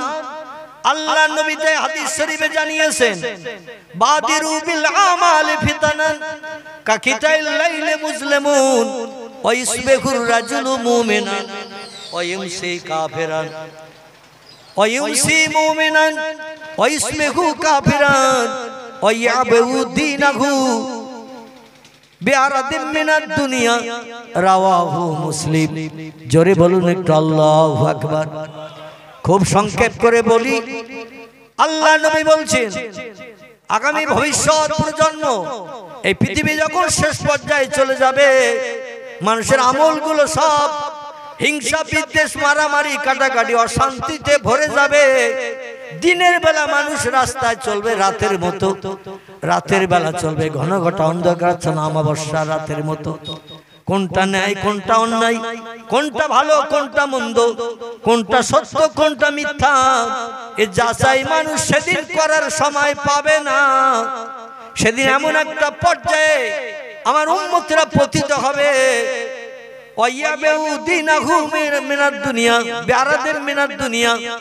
আল্লাহ নবী বলছেন সেদিন মানুষ ধর্মে কেউ বেঁচে খাবে, দুনিয়াবি অর্থ সম্পদ, টাকা পয়সার মোহে পড়ে।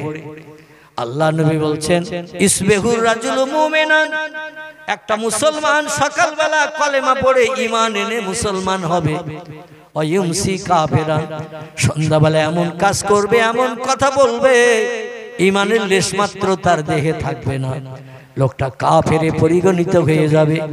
ওয়া ইউমসি মুমিনান, সন্ধ্যাবেলা এরকম ভালো ভালো মজলিসে বসে কলেমা পড়ে তওবা করে মুসলমান হবে।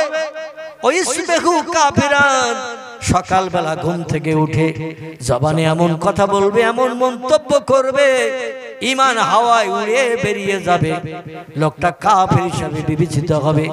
সেদিন মানুষেরা ধর্মকেও বেঁচে খাবে দুনিয়াবি অর্থ সম্পদের মোহে পড়ে। সেদিনটা আমার উম্মতের জন্য সামনে আসছে। জোরে বলুন একটু নাউজুবিল্লাহ। আমার ভাইরা, আমরা কেমন বেঈমান বর্তমানে একবিংশ শতাব্দীর যুগে পৌঁছি, গোটা দুটো একটা তথ্য আপনাদের কাছে পরিবেশন করি, বুঝতে সুবিধা হবে ইনশাআল্লাহ। একটু মোহাব্বতের সঙ্গে কলেমার জিকির, লা ইলাহা ইল্লাল্লাহ, লা ইলাহা,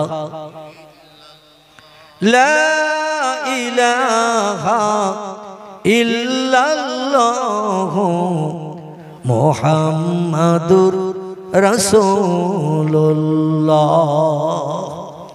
কলেমা সঙ্গের সাথী, কলেমা সঙ্গের সাথী, কলেমা হবে গোরের বাতি।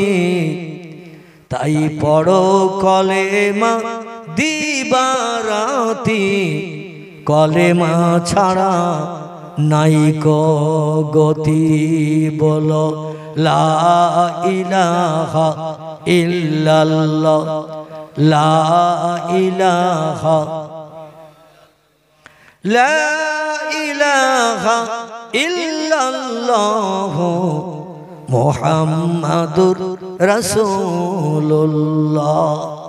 বিজ্ঞানীরা হাজারো ডিগ্রি অর্জন করলো, হাজারো জ্ঞানে জ্ঞানান্বিত হলো, বাংলা, ইংরাজি, উর্দু, হিন্দি, ফার্সি, নাগরি, ফলি, গুজরাটি, মারাঠি, কোল, ভিল, নাগা, খাসা, মুন্ডা জাতিদের ভাষা আলাদা। সব ভাষা তুমি রপ্ত করতে শিখলো, তোমার জ্ঞান কোরআন হাদিসের বিজ্ঞ পণ্ডিতদের থেকে কম। জোরে বলুন সুবহানাল্লাহ। কেন কম? আসুন এবার আপনাদের নিয়ে চলে যায় একটু কোরআন শরীফের 27 পারায়। কোথায়? কোরআন পাকের 27 পারায় চলুন একটু যাই। এই 27 পারা আল্লাহ একটি সূরা কোট করেছেন 1450 বছর আগে। সূরাটির নাম হলো সূরাতুর রহমান। কি নাম বললাম? সূরায়ে রহমান। আর রহমানু আল্লামাল কোরআন, খলাকাল ইনসান, আল্লামাহুল বায়ান, আশ-শামসু ওয়াল কমারু বিহুসবান, ওয়ান নাজমু ওয়াশ-শাজারু ইয়াসজুদান। জোরে বলুন আল্লাহু আকবার। যেটা পড়লাম আছে না নাই? এই যে আয়াত পড়লাম কোরআনে আছে না নাই? না আমার দাদা দাদা বলেছে তাই পড়েছি, আমার দাদিমা বলেছে তাই মুখস্থ করেছি। কোরআন শরীফের সূরা রহমান যে কোনো জায়গা থেকে কোরআন আলগা করবেন, এর তথ্যটা আছে না নাই? আছে। কিন্তু দুর্ভাগ্য, বর্তমান প্রযুক্তি যুগের জ্ঞানের যুগে নবী বলছেন সকালে কলেমা পড়ে তওবা পড়ে ঈমান আলা হয়, সন্ধ্যাবেলা এমন কথা বলবে, এমন কাজ করবে, সে বেঈমান হয়ে যাবে। সন্ধ্যাবেলা ভালো ভালো মজলিসে বসবে, তওবা পড়বে, কলেমা পড়বে, ঈমান আলা হবে, সকালবেলা ঘুম থেকে উঠবে, সঙ্গে সঙ্গে লোকটা এমন কথা বলবে, এমন কাজ করবে, সে বেঈমান হয়ে যাবে। আর বেঈমানের ঠিকানা হলো জাহান্নাম। এতে কারো সন্দেহ আছে? আছে কারো? নাই। আল্লাহু আকবার। আল্লাহ সূরা রহমানের প্রথম রুকুর ভিতরে তত্ত্ব কোট করে দিয়ে বলছেন ওয়াশ-শামসু ওয়াল কামারু বিহুসবান। খুব ভালো করে শুনুন। আল্লাহ কোরআনে বলছেন চন্দ্র আর সূর্য হলো ঘূর্ণয়মান। ওয়াশ-শামসু ওয়াল কামারু বিহুসবান, চন্দ্র আর সূর্য হলো ঘূর্ণয়মান।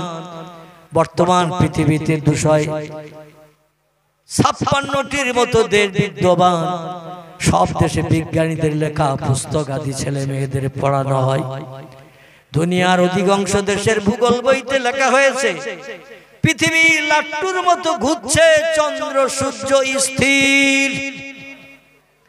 আমি আপনি যদি ভূগোল বই পড়ে ওই বিশ্বাসটা হৃদয়ে স্থাপন করি, সেই খোদার কসম সঙ্গে সঙ্গে আমাকে বেঈমান ছাড়া আর কিছু বলে ডাকা হবে না।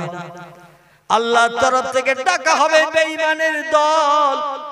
সত্য কোরআন পাঠানো সত্য, আমার কোরআনকে অ্যাভয়েড করলি, কোরআনকে পিছনে ফেলে দিলি, কোরআনকে পায়ের তলায় মারিয়ে দিয়ে দুনিয়ার কম জ্ঞানীদের তত্ত্ব নিয়ে বিশ্বাস করে আমার কোরআনকে দূরে ছুড়ে দিয়ে দিলি। ও বান্দা বান্দিরা, তোদের ঠিকানা হবে অনলগ্নি কুণ্ড জাহান্নাম, অহম ফিহা খালিদুন, যুগ যুগ ধরে সেখানে দগ্ধ হতে হবে, পুড়তে হবে। লা ইয়ামুতু ওয়ালা ইয়াখরুজ ফিহা, মরণ জাহান্নামের আগুনে পুড়লে কোনোদিন কারো হবে না, কোনো বন্ধু এসে বাইরে বার করে আপনার মুখে হাসি ফুটাবে না। আমার ভাইরা, জনম জনম ধরে কোটি কোটি বছর ধরে সেখানে দগ্ধ হতে হবে, দগ্ধের কোনো শেষ সীমা নাই। জোরে বলুন একটু নাউজুবিল্লাহ। আল্লাহ বলছেন চন্দ্র আর সূর্য হলো ঘূর্ণয়মান, পৃথিবী হলো স্থির, অল জিবালু আওতাদান। আল্লাহ কোরআনে সূরায় কোট করে দিয়েছেন পৃথিবীকে আমি স্থির করে রাখার জন্য। ঘোড়া তো দূরে থাক, লাট্টুর মতো পনপন করে পৃথিবী ঘুরছে, এটা বিজ্ঞানীদের ধারণা তত্ত্ব ভূগোল বইতে। কিন্তু আল্লাহ বলছেন পৃথিবী যাতে না নড়ে, চিৎকার না হয়, এই জন্য আমি পাহাড়গুলোকে দিয়ে পেরেক ছেটে রেখে দিয়েছি। দুটো তক্তা উপরে করে দিয়ে যদি 4 ইঞ্চি পেরেক গোটা 4 মারা হয়, একটা তক্তা টানলে আর একটা আসবে না, আসবে না। কথা বলে, যখন একটা তক্তা টানা হবে তলায় যে আরেকখান আছে 1 ইঞ্চি, দুটো তক্তা 2 ইঞ্চি পুরু, এই 2 ইঞ্চি পুরু তক্তায় যদি 4 ইঞ্চি পেরেক ছাটা হয় গোটা 4, একটা তক্তা টানলে আর একটা আসবে না, ও থাকবে চুপ করে। একজন ভাই আগে বলেছে আসবে না, আসলে বসে আছে এখানে, মন রয়েছে বাড়িতে, যার কারণে প্রশ্নের উত্তর না বুঝলে কিন্তু সঠিক দেওয়া সম্ভব হবে না।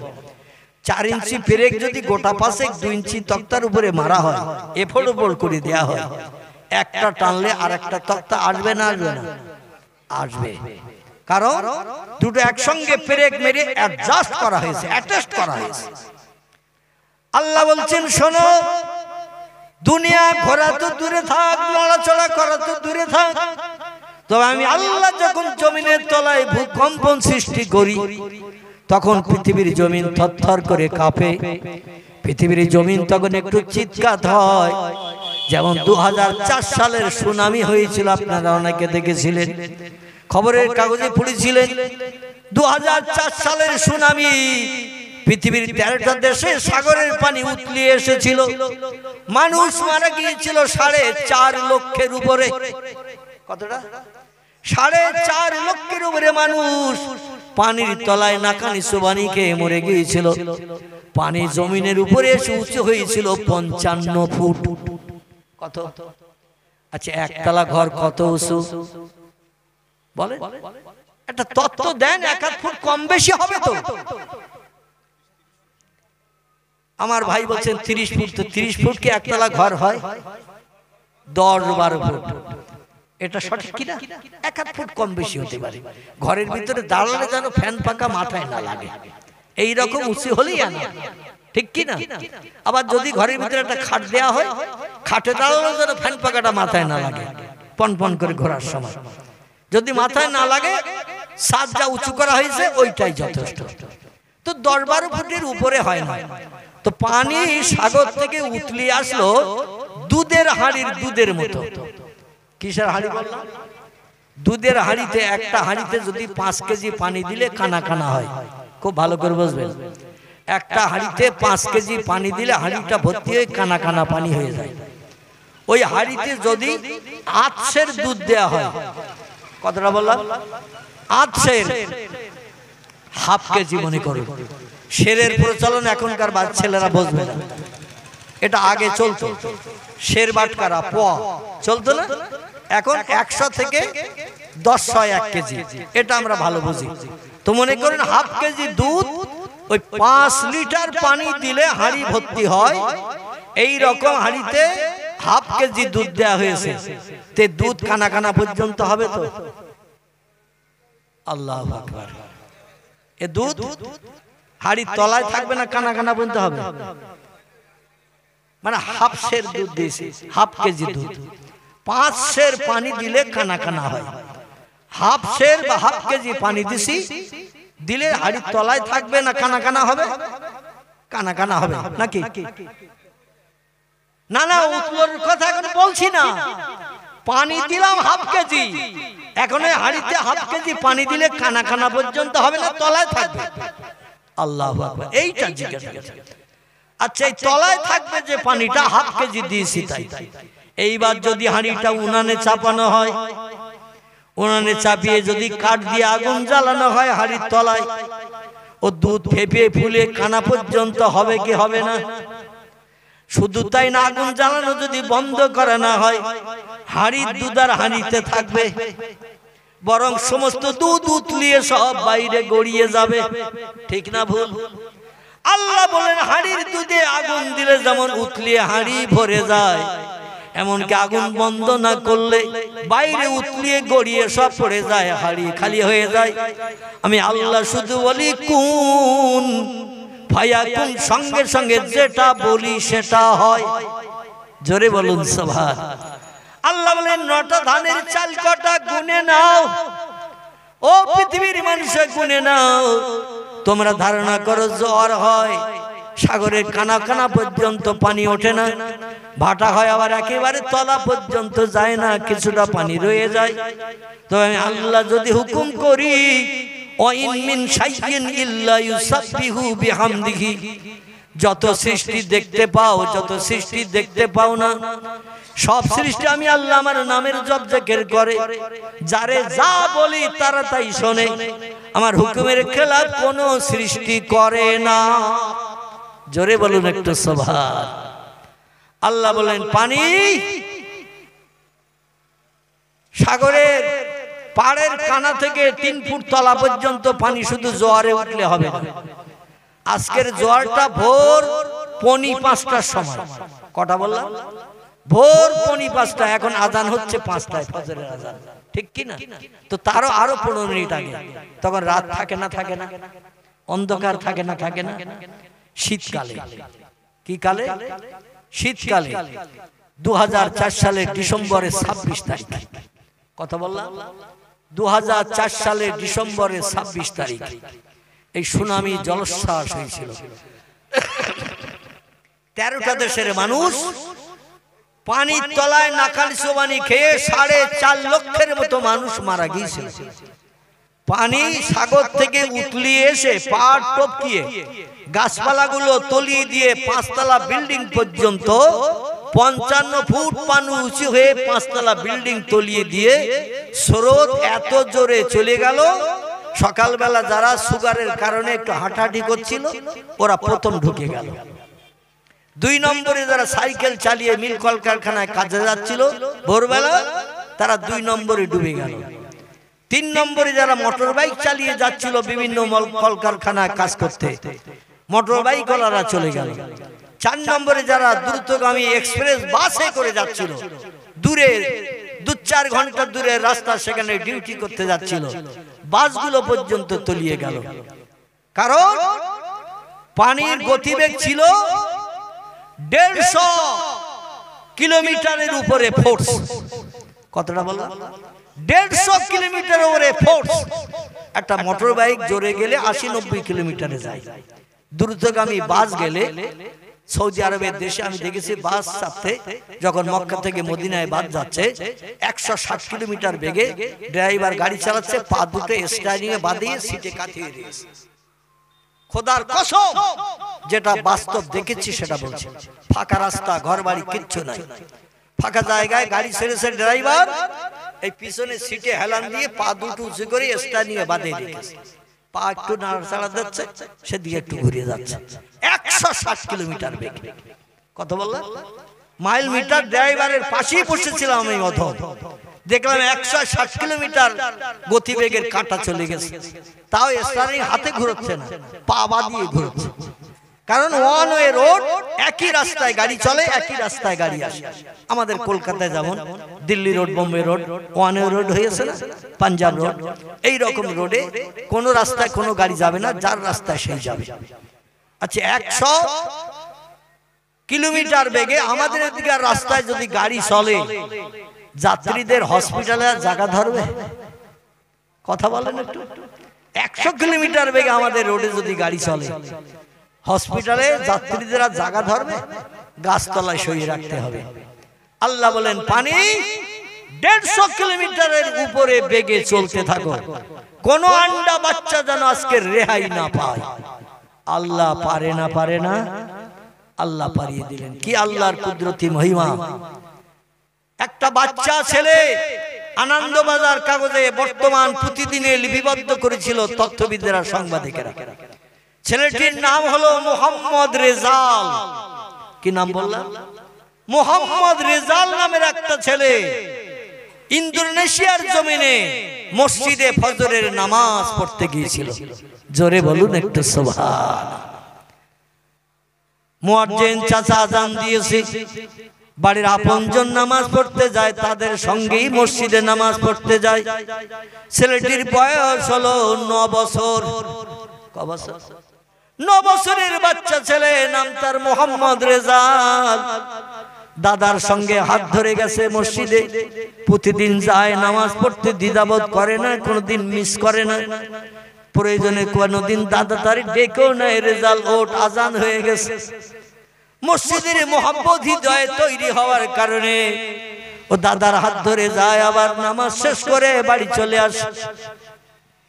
মসজিদে জামাতে নামাজ হয়ে গেছে। দেশটির নাম হলো ইন্দোনেশিয়া। কি নাম বললাম? ইন্দোনেশিয়া মুসলিম দেশ।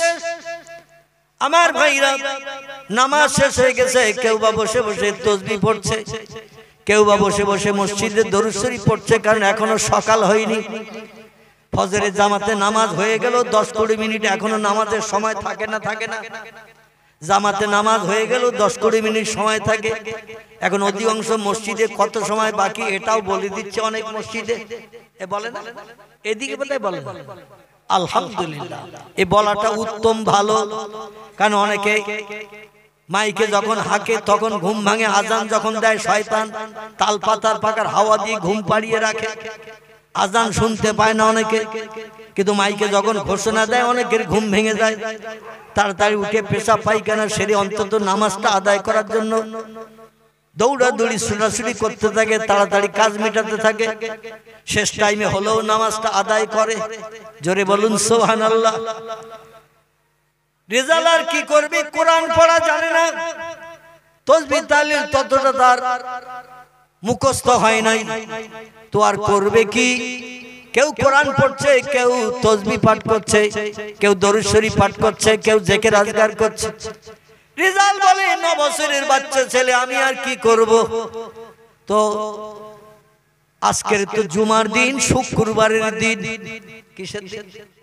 জুমার দিন, শুক্রবারের দিন। আল্লাহ নবী বলছেন আল জুমাতু আগেরুন আল জুমাতু আজহেরুন। জুমার দিন বড় শান্তির দিন, জুমার দিন খুশির দিন। পয়গম্বর বলছে জুমার দিন আল্লাহর দরবারে বান্দাদের দোয়া কবুলের দিন। রেজাল বলে আজকের জুমার নামাজ হবে বেলা 12টার পর। এলাকার বহু মানুষ জুমার নামাজ পড়তে আসবে, অনেক মুসল্লি আছে। শুক্রবারে একদিন শিবলি সাহেবের মতো গাছ কাটতে আসে। ঠিক বললাম না ভুল বললাম? শুক্রবারে একটা দিন জুমার দিন আসে নামাজ পড়তে। তারপর আমাদের এলাকায় একটা দৃশ্য আমি বাস্তব চোখে দেখে খুব কষ্ট পাচ্ছি ভাই, বলবো তথ্যটা। আমি অধম বড় কষ্ট পাই। দৃশ্যটা হলো এই, কোন রকমে মুসল্লিরা 2 রাকাত ফরজ নামাজ আদায় হয়ে গেলে জুতা খোঁজাখুঁজির হিড়িক চলে। বাদাল জুমা নাই, আখেরের জোহর নাই, আমার ভাইরা নফল নাই, সুন্নত নাই, কিছুই নাই। 2 রাকাত ফরজ নামাজ হয়ে গেছে, চল গোটু হোম বাড়ি দিয়ে গরম গরম খাই। শতকরা 90% মতো মানুষ, বিশেষ করে আমার গ্রামের কথা বলছি, যদি প্রত্যক্ষ প্রমাণ দেখতে চান আগামী জুমার দিন যাবেন, অধমের কথাটা বাস্তব সত্য কিনা একটু প্রমাণ করে নেবেন। অন্য গ্রামে যাওয়ার কথা বলবো না, তবে আল্লাহর অফুরন্ত রহমত, আমি যে গ্রামে দীর্ঘ 40 বছর ইমামতি করছি, এই গ্রামটির নাম হলো খিদিরপুর, তালপুকুর বাজারের পাশে। আমার গ্রামের মুসল্লিরা এখনো এই নিয়ম চালু করে নাই। অন্তত শেষ দোয়া পর্যন্ত বাচ্চা কাচ্চা মুসল্লিরা সকলে থাকে। কারণ নবী হাদিস শরীফে জানিয়েছেন, জুমার দিন, শুক্রবারের দিন ইমাম মেহরাবে ঢোকা থেকে নিয়ে মেহরাব থেকে যত সময় বেরিয়ে না আসে, আল্লাহর রহমতের দরজা তত সময় খোলা থাকে। যা চাওয়া হয় আল্লাহ দোয়া কবুল করে বান্দাদের মনোবাঞ্ছা পূর্ণ করে দেন। আমার মহল্লার মসজিদে ঘটনা এখনো ঘটে নাই, তবে দেখা দেখি 4 গায়ে গায়ে বাস। আগামীতে ঘটে যাবে কোনো সন্দেহ নাই। এখনো জোর জবরদস্তি করে রাখার চেষ্টা করেছি। তো আমার নিজের গ্রামের কথা বললাম, যদি সময় থাকে আগামী জুমার দিন যাবে, কোন রকমে ফরজ নামাজ 2 রাকাত হয়ে গেলে 5 ভাগের 4 ভাগ চলে যায়, 1 ভাগ ইমামের উদ্দেশ্যে মেহরাবের কাছে থাকে। চিল্লায় বলুন নাউজুবিল্লাহ, জোরে বলুন নাউজুবিল্লাহ। আমার ভাইরা, রেজাল্ট বলছে জুমার দিন আমি আর কি করব, দাদার সঙ্গে তো বাড়ি যাব, দাদার সঙ্গে এসেছি। তো এক কাজ করি, আজকের জুমার নামাজ হবে, বহু মানুষের সমাগম হবে মসজিদে। মসজিদের মেঝে বারান্দাটা একটু ভিজা কাপড় দিয়ে মুছে দেই। ভিজা কাপড় দিয়ে মুছে দিলে দেখবেন চকচকে গেলেস, নতুন গেলেস তৈরি হয় না? হয় না? টালি দেওয়া মেঝে কিংবা নিট করা মেঝে রং টং দিয়ে যদি আপনি লালি করেন, মুছে যেই দেবেন ভিজে কাপড় দিয়ে, দেখবেন নতুন গেলেস ফুটে ওঠে। রেজাল্ট বলে বহু মানুষ নামাজ পড়তে আসবে, পায়ের ধুলা মসজিদের মেঝেই লেগে আসে। কপালে সেজদা করলে কপালে ধুলা লেগে যাবে, নাক লাগালে নাকে লেগে যাবে, হাত দুটো দিয়ে সেজদায় গেলে হাতের তালুতে লেগে যাবে। ধুলাগুলো মুছে দিয়ে মুসল্লিদের একটু উপকার করি। এই মেঝে মোছামুছি করছেন রেজাল্ট, অন্য ব্যক্তিরা কোরআন তেলাওয়াত করছেন, জিকির আজকার করছেন, নবীর মহব্বতে দরুদ শরীফ পড়ছেন। আর যেই পনি 5টা বেজে গেছে, আল্লাহ বলে পানি এবার অ্যাকশন কর। কি কর? অ্যাকশন কর। এ সাগরের পানি, আমার বান্দাদের সঙ্গে একটু মুসাফা কর। মুসাফা বুঝেন তো? হাতে হাতে লাগিয়ে ইয়াগফিরুল্লাহু লানা ওয়া লাকুম আইয়াকুম। আল্লাহ আপনার জীবনের গুনাহ মাফ করে বেগুনা বানান এবং আমাকেও আল্লাহ বেগুনা মাসুম বানান। দোয়াটার বাংলা অর্থ হলো এই কথাটা বলা ভালো না খারাপ, কিন্তু ভাই ভাই দ্বন্দ্ব, চাচা ভাই দ্বন্দ্ব, পাড়া প্রতিবেশী দ্বন্দ্ব, হাতে হাতও লাগাই না, মুসাফাও করি না, এ দোয়াটাও আমরা পড়ি না। চিল্লায়ে বলুন নাউজুবিল্লাহ। এত জোরে 150 কিলোমিটার উপরে পানি ধেয়ে আসলো, কে কোথায় ভেসে গেল তার কোনো খেয়াল নাই। চাচা আপন পরাণ বাসা, কে কোন দিকে পানির স্রোতে তোড়ে ভেসে গেল। 150 কিলোমিটার বেগে পানি চলছে, শুধু শা শা শব্দ হচ্ছে। আমি গত কয়েকদিন আগে একটু আসামে গিয়েছিলাম। আমার ভাইরা, জেলাটির নাম হলো দরং জেলা। কি নাম বললাম? দরং জেলা। বলে হুজুর আমাদের বাড়িতে একটু সব রেশানি করে যেতে হবে, সকালবেলা ফ্লাইট আছে বেলা 3:30টায়। আবার লম্বা সময় আছে, গাড়িতে করে পৌঁছে দেবেন গৌহাটিতে। তো চলুন আপনার বাড়ি যাই। তো বাড়িতে নিয়ে যে দেখাচ্ছে, হুজুর দেওয়ালের দিকে তাকান, সানসেটের উপরে দেওয়াল দেখছেন কালো দাগ, ওই পর্যন্ত বন্যায় পানিতে সব ভরে গিয়েছিল। গরু ছাগল হাঁস মুরগি কে কোথায় মরে ভেসে গেছে। রাত 10:30টার সময় হঠাৎ শব্দ শুনছি, শা শা শা শা। শব্দ শুনতে শুনতে ঘর থেকে বেরিয়ে আসলাম, বিকট আওয়াজের শব্দ। ঘর থেকে বেরিয়ে আসতে আসতে দেখলাম ওই দরজার মাথার উপরে ওই দাগ পর্যন্ত পানি ভরা। কিছু সময় আগে কোনো পানির নাম নিশানা ছিল না, আর হঠাৎ করে দেখতে দেখতে ওই পর্যন্ত পানি। আমরা যারা সাঁতার জানতাম কোন রকমের ধরার মাধ্যম দিয়ে গাছের মাথায় ঠেলে উঠে এই যাত্রার মতো আল্লাহর রহম আমরা হায়াতে বেঁচে গেছি। কত মানুষ মারা গেছে, গবাদি পশু চতুষ্পদ জন্তু, হাঁস মুরগি ছাগল ভেড়া দুম্বা কত যে ভেসে চলে গেছে। পানিতে মুড়ি ফেলে দিলে যেমন দেখায় ওই রকম গবাদি পশু মরে ভেসে যাচ্ছে মুড়ির মতো আমাদের চোখের সামনে দাঁড়িয়ে দেখা ছাড়া কোনো উপায় ছিল না। আল্লাহ পারে না, পারে না। ইন্দোনেশিয়ার মসজিদে নামাজ পড়তে গেছে, তারাও ভেসে গেছে। বাড়িতে শীতকালের সময় ছিল তো, ডিসেম্বর মাস, কম্বল মুড়ি দিয়ে অনেকে শুয়ে রয়েছে। 8:30 না বাজলে অনেকের ঘুম ভাঙে না। আল্লাহ বলেন ওই কম্বল মুড়ি দিয়ে থাকা অবস্থায় কমপ্লিট হবে। আমার ভাইরা, এক মুহূর্তের ভিতরে 5-7 মিনিটের ভিতরে আল্লাহ পাক 4.5 লক্ষের উপরে মানুষ, সরকারি হিসাব, বেসরকারি হিসাবে আরো বেশি হবে না কম হবে? সরকার হিসাব সবসময় একটু কম দেয়, তার কারণ প্রত্যেকটি মরা মানুষের মাথা পিছু দিতে হবে 1 লাখ বা 2 লাখ। হিসাব বেশি দিলে সরকারের তহবিল খালি হবে না? হবে না? যত হিসাব দেবে তত লোকের তো টাকা দিতে হবে। এই জন্য একটু মরার হিসাবটা সরকার, ট্রেন অ্যাক্সিডেন্ট হোক, বাস অ্যাক্সিডেন্ট হোক, এরোপ্লেন অ্যাক্সিডেন্ট হোক, একটু খবর কম দেয়। খবর দিল 4.5 লক্ষ, বাস্তবে কত মারা গেছেন আল্লাহই বেশি জানেন। ঠিক না ভুল? 8 দিনের মাথায় খবরের কাগজে ফটো দিয়ে দিল।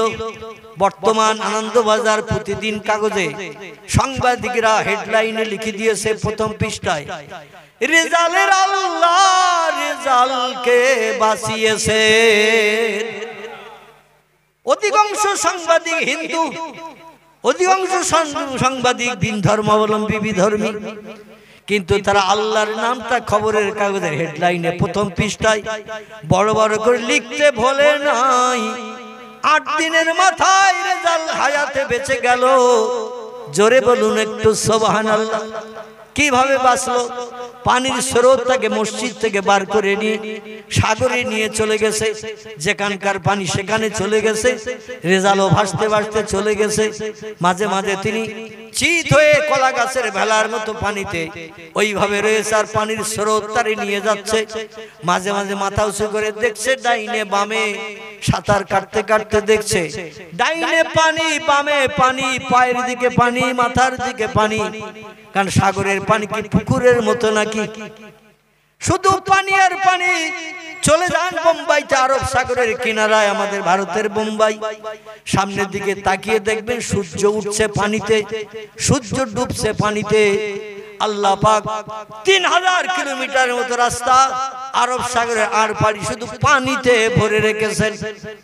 সাগরের পানিতে মাথা উঁচু করে শুধু পানি আর পানি দেখে। রেজাল বলে, আল্লাহ 8 দিন কিছু খাই না, কোন খাবার নসিবে জোটে না, একটু পিপাসার পানি পান করতে যাই। সাগরের লবণাক্ত এত তীক্ষ্ণ নোনা পানি, গালে দিলে মাথা পর্যন্ত এমন করে সিড়িক মেরে ওঠে, মাথা পর্যন্ত যন্ত্রণা হয়ে ওঠে। এত লবণাক্ত পানি, পানিও পান করে পিপাসা নিবৃত্তি করতে পারি না। খাবারের তো কোনো সন্ধান নাই। দেখতে দেখতে 8 দিন হয়ে গেছে। কদিন? 8 দিন হয়ে গেছে। আল্লাহ বলছেন, ইন্নাল্লাহা ইয়ারযুকু মাইয়াশাউ বিগাইরি হিসাব। জোরে বলুন একটু আল্লাহু আকবার। আল্লাহ বলছেন, আমি আল্লাহ যারে রিজিক দান করি, বান্দা নিজেও কল্পনা করে জানতে বুঝতে পারে না কিভাবে কোথা থেকে আমার জন্য খাদ্য পরিবেশিত হলো। জোরে বলুন একটু সুবহানাল্লাহ। কোরআনের কথাটা ঠিক না ভুল? আল্লাহ যারে খাদ্য দেন ও বান্দা নিজেও বুঝতে পারে না। আচ্ছা, আমি একটা তথ্য দেই, কাল সকালবেলা কি খাবো বলতে পারবো? কাল সকালবেলা আমি আপনি কি খাবো বলতে পারবো? তাও বলতে পারবো না। আল্লাহ আমাদের জন্য রিজিক 40 দিন আগে ঠিক করে রেখেছে। জোরে বলুন একটু সুবহানাল্লাহ। কদিন আগে? তিরমিজি শরীফের হাদিস। নবী বলছেন, বান্দা আজকের যেটা খায় 40 দিন আগে আল্লাহ ওটা ঠিক করে রেখেছে।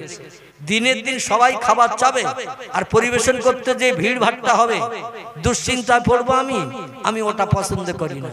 তাই আজকের যেটা খাবে 40 দিন আগে ঠিক করে রাখি, সময় হলেই পরিবেশিত হবে। জোরে বলুন সুবহান।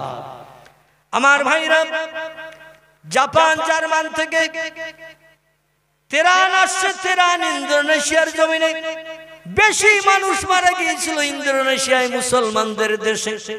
কারণ ইন্দোনেশিয়া সাগরের ধারে পিকনিক স্পট বানিয়েছিল, লজ বানিয়েছিল সাগরে ঢেউ আর পানির তরঙ্গ দেখার জন্য।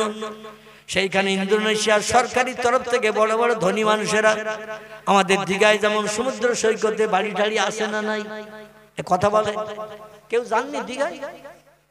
আমি প্রোগ্রাম করতে যে বাস্তবে দিনের বেলা গাড়ি নামিয়ে দিলাম সাগরের চরে, আমার 4 চাকা গাড়ি নামিয়ে দিলাম সাগরের চরে। নেমে কাছে লুঙ্গিও তো থাকে আমাদের কাছে সব সময় ব্যাগের ভিতরে, একটা গামছাও আমি নিয়ে গিয়েছিলাম। সাগরের চরে গাড়ি নামিয়ে দিয়ে সাগরে নেমে যে গোসল করে, 3 জন ব্যক্তি গাড়িতে ছিলাম। গোসল করে আসতে যে দেখি গাড়ির কাছাকাছি পানি প্রায় উঠে গেছে, মানে জোয়ার চলছে, এমনি দেখলে বোঝা যায় না, মুহূর্তের ভিতরে পানি অনেক দূর ঠেলে ওঠে। জোরে বলুন একটু সুবহানাল্লাহ।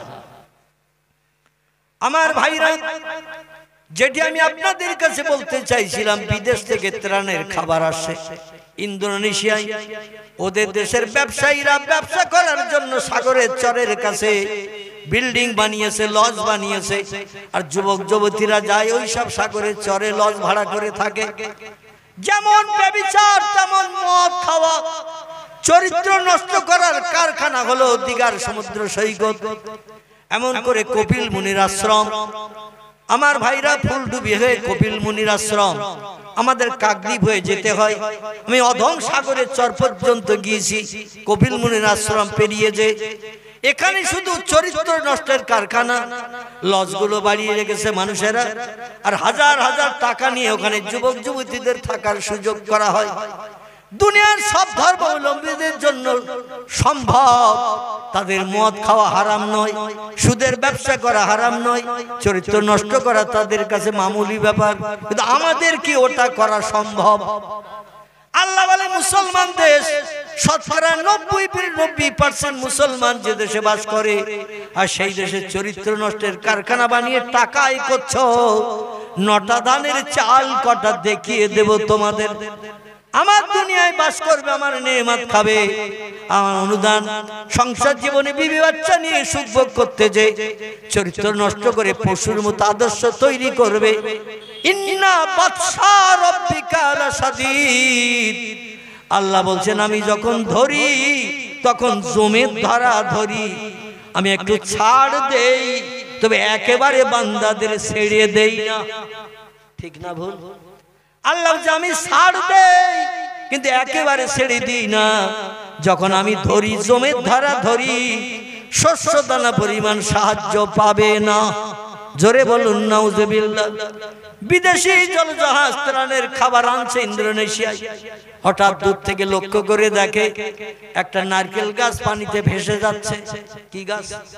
নারকেল গাছ। দেখবেন পানিতে ছেড়ে দিলেও ভাসে, কলা গাছ যেমন ভাসে, সজনে গাছ ভাসে, বাঁশ ফেলে দিলেও ভাসে, ভাসে না? ভাসে। ওই রকম নারকেল গাছ ভেসে যাচ্ছে পাতা সমেত। পানির তলে স্রোতে নারকেল গাছ উপড়ে যে পানিতে ভাসতে ভাসতে সাগরে চলে গেছে। আর রেজাল ওই সাগরের পানিতে চিত হয়ে শুয়ে রয়েছে। হঠাৎ গায়েকে ধাক্কা দিল, জানো বলে কোন কুমির জলস্থি আমারে খেতে এসেছে নাকি। একটু মাথা উঁচু করে তাকিয়ে দেখে নারকেল গাছের পাতা ওর গায়ে লেগে ধাক্কা লেগে পাশ দিয়ে স্রোতে চলে যাচ্ছে। রেজাল বলে, আল্লাহ তুমি সাহায্য করেছো, কত সময় সাঁতার কেটে পানিতে ভেসে থাকবো। হাত পা গুলো তো অবাস হয়ে আসছে, আর চলতে চায় না। 8 দিন হয়ে গেল, আল্লাহ আর কত সময় এইভাবে থাকবো। আল্লাহ বলে, সাহারা দিয়ে দিলাম, ধর। ইউসুফ নবীকে যেমন জিবরিল আমিন কুয়ার তলায় ডানা বিছিয়ে দিয়ে ইউসুফ নবীকে উঠিয়ে নিয়েছিল, ওই রকম আল্লাহ পাক রেজালের হাতে নারকেল গাছের ডাটা পাতা ধরিয়ে ওই গাছের 2 দিকে পা দিয়ে ঘোড়া চাপার মতো চুপ করে বসে রয়েছে। ওই 9 থেকে 10 বছরের বাচ্চা ছেলেটি, আর চতুর্দিকে তাকাচ্ছে শুধু পানি আর পানি। এমন সময় জাহাজ আসছে ত্রাণের খাবার, রুটি গুড় মুড়ি নিয়ে। বলে কি জানো দেখছি একটা গাছ ভেসে যাচ্ছে, কিন্তু গাছে দেখছেন একজন ঘোড়সওয়ার বসে রয়েছে। কাছাকাছি এসে দেখে তো ঘোড়সওয়ার না, একটা মানুষ নারকেল গাছের 2 দিকে পা দিয়ে বসে রয়েছে। ওরা কাছের জানালা খুলে দিয়েছে, জলজাহাজের জানালা, কাছের জানালা খুলে দিয়ে হাত লম্বা করেছে। 8 দিনের অনাহারা ক্ষুধার্ত রেজাল সঙ্গে সঙ্গে হাতে হাত লাগিয়ে দিয়েছে। জাহাজের মানুষেরা, নাবিকেরা তারে তুলে নিয়েছে, নিয়ে বলছে তোমার বাড়ি কোথায়? বলে বাড়ি ইন্দোনেশিয়ায়। বলে তোমার নাম কি? বলে আমার নাম মোহাম্মদ রেজাল। বলে কতদিন আছো পানিতে? বলে সুনামি হয়েছে যতদিন।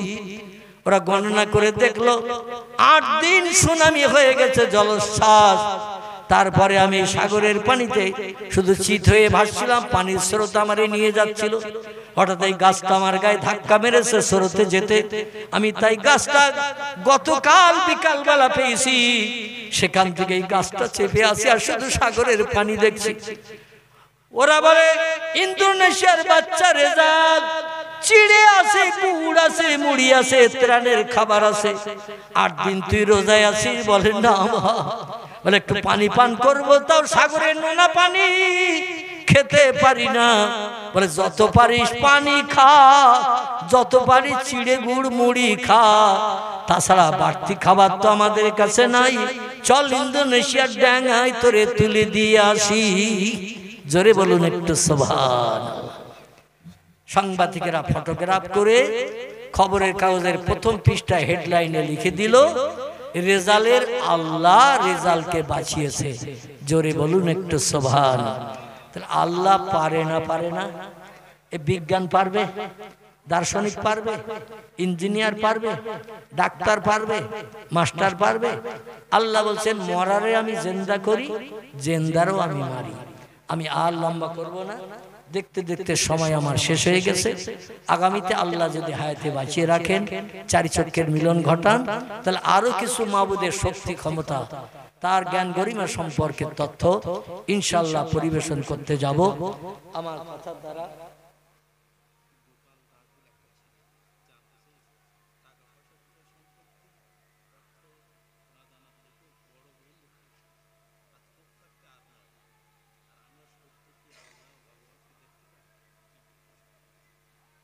প্রথমটা কি লিখেছে?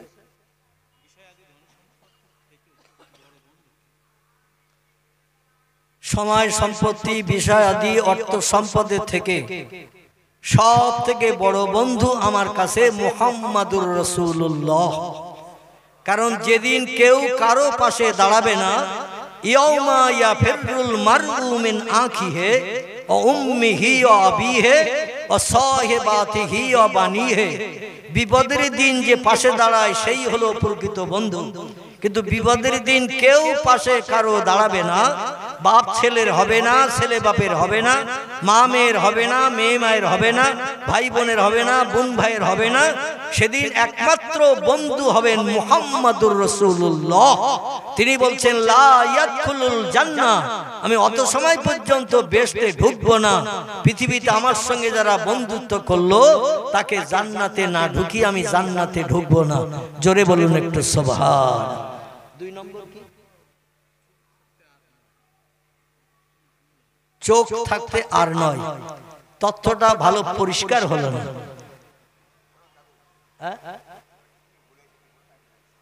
চোখ থাকতে আর নয় মানে এটা কি বোঝাতে চাইছে? মানে আধ্যাত্মিকতার কিছু বোঝাতে চাইছে?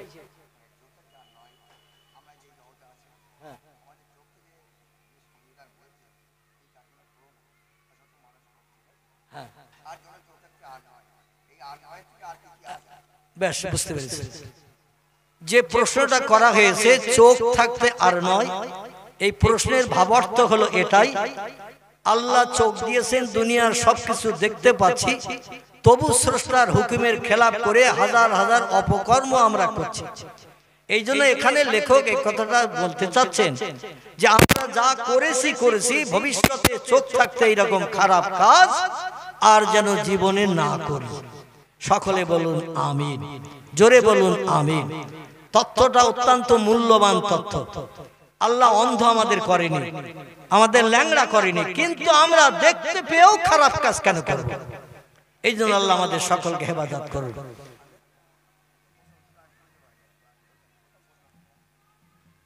কি লেখা আছে প্রথমটা আমি বললাম? ও সোনা দানা গহনা গাঠি, হ্যাঁ, বন্ধু বান্ধব স্ত্রী স্বামী সব থেকে আপন বড়কে। আমাদের ধর্মীয় মতে সব থেকে আপন বন্ধু আল্লাহ নয়, স্রষ্টা নয়। কারণ হাসরের মাঠে আল্লাহ কাহার জব্বার নাম নিয়ে মেজাজ গরম করে বান্দাদের কৃতকর্মের প্রতিফল দেবেন।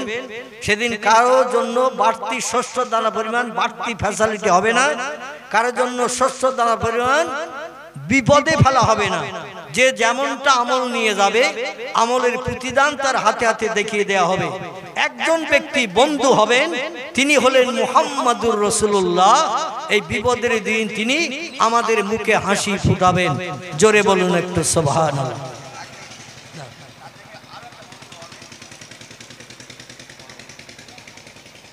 উনি বলছেন আমাদের কোরআন শরীফের ভিতরে এসেছে, মানে তথ্য এসেছে, যদিও তথ্য এসেছেন কলম আল্লাহ প্রথম বানিয়েছিলেন, কিন্তু মুফাসসিররা আবার লিখছেন কলম নয়, আউয়ালু মা খালাকাল্লাহু নূরি। এবং আরো তথ্য এসেছে লাউলাকা লামা খালাকতুল আফলাক।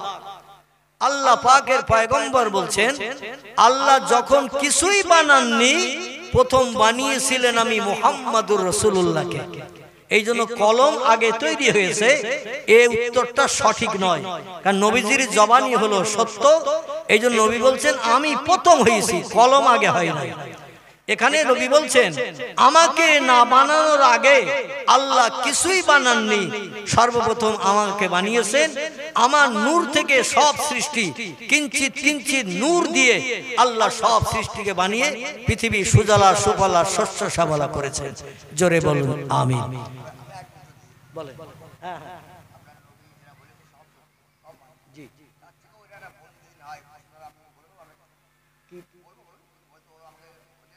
হ্যাঁ বলেন।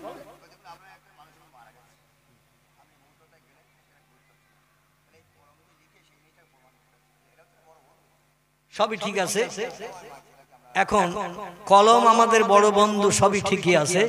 মানে কলম দিয়ে লিখতে হয়, পুস্তকা দিয়ে লিপিবদ্ধ করে অতীত কাল থেকে ভবিষ্যৎ কাল পর্যন্ত মানুষকে দেখিয়ে তার জ্ঞান দেওয়া যায়। কিন্তু একটা জিনিস হলো, আমি যদি আপনাদের কাছে প্রশ্ন করি আমাদের পয়গম্বর লিখতে জানতেন?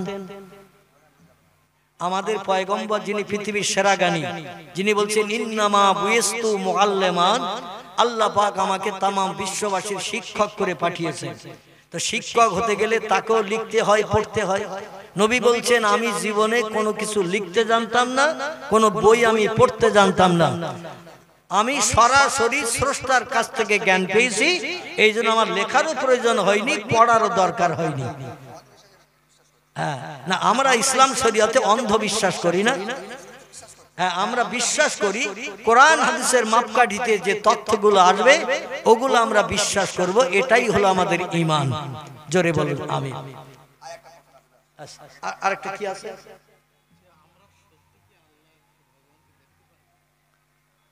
আমার ভাইরা, এই প্রশ্নটার অনেক লম্বা উত্তর আছে, ঠিক আছে, আমি ছোট্ট করে বলছি।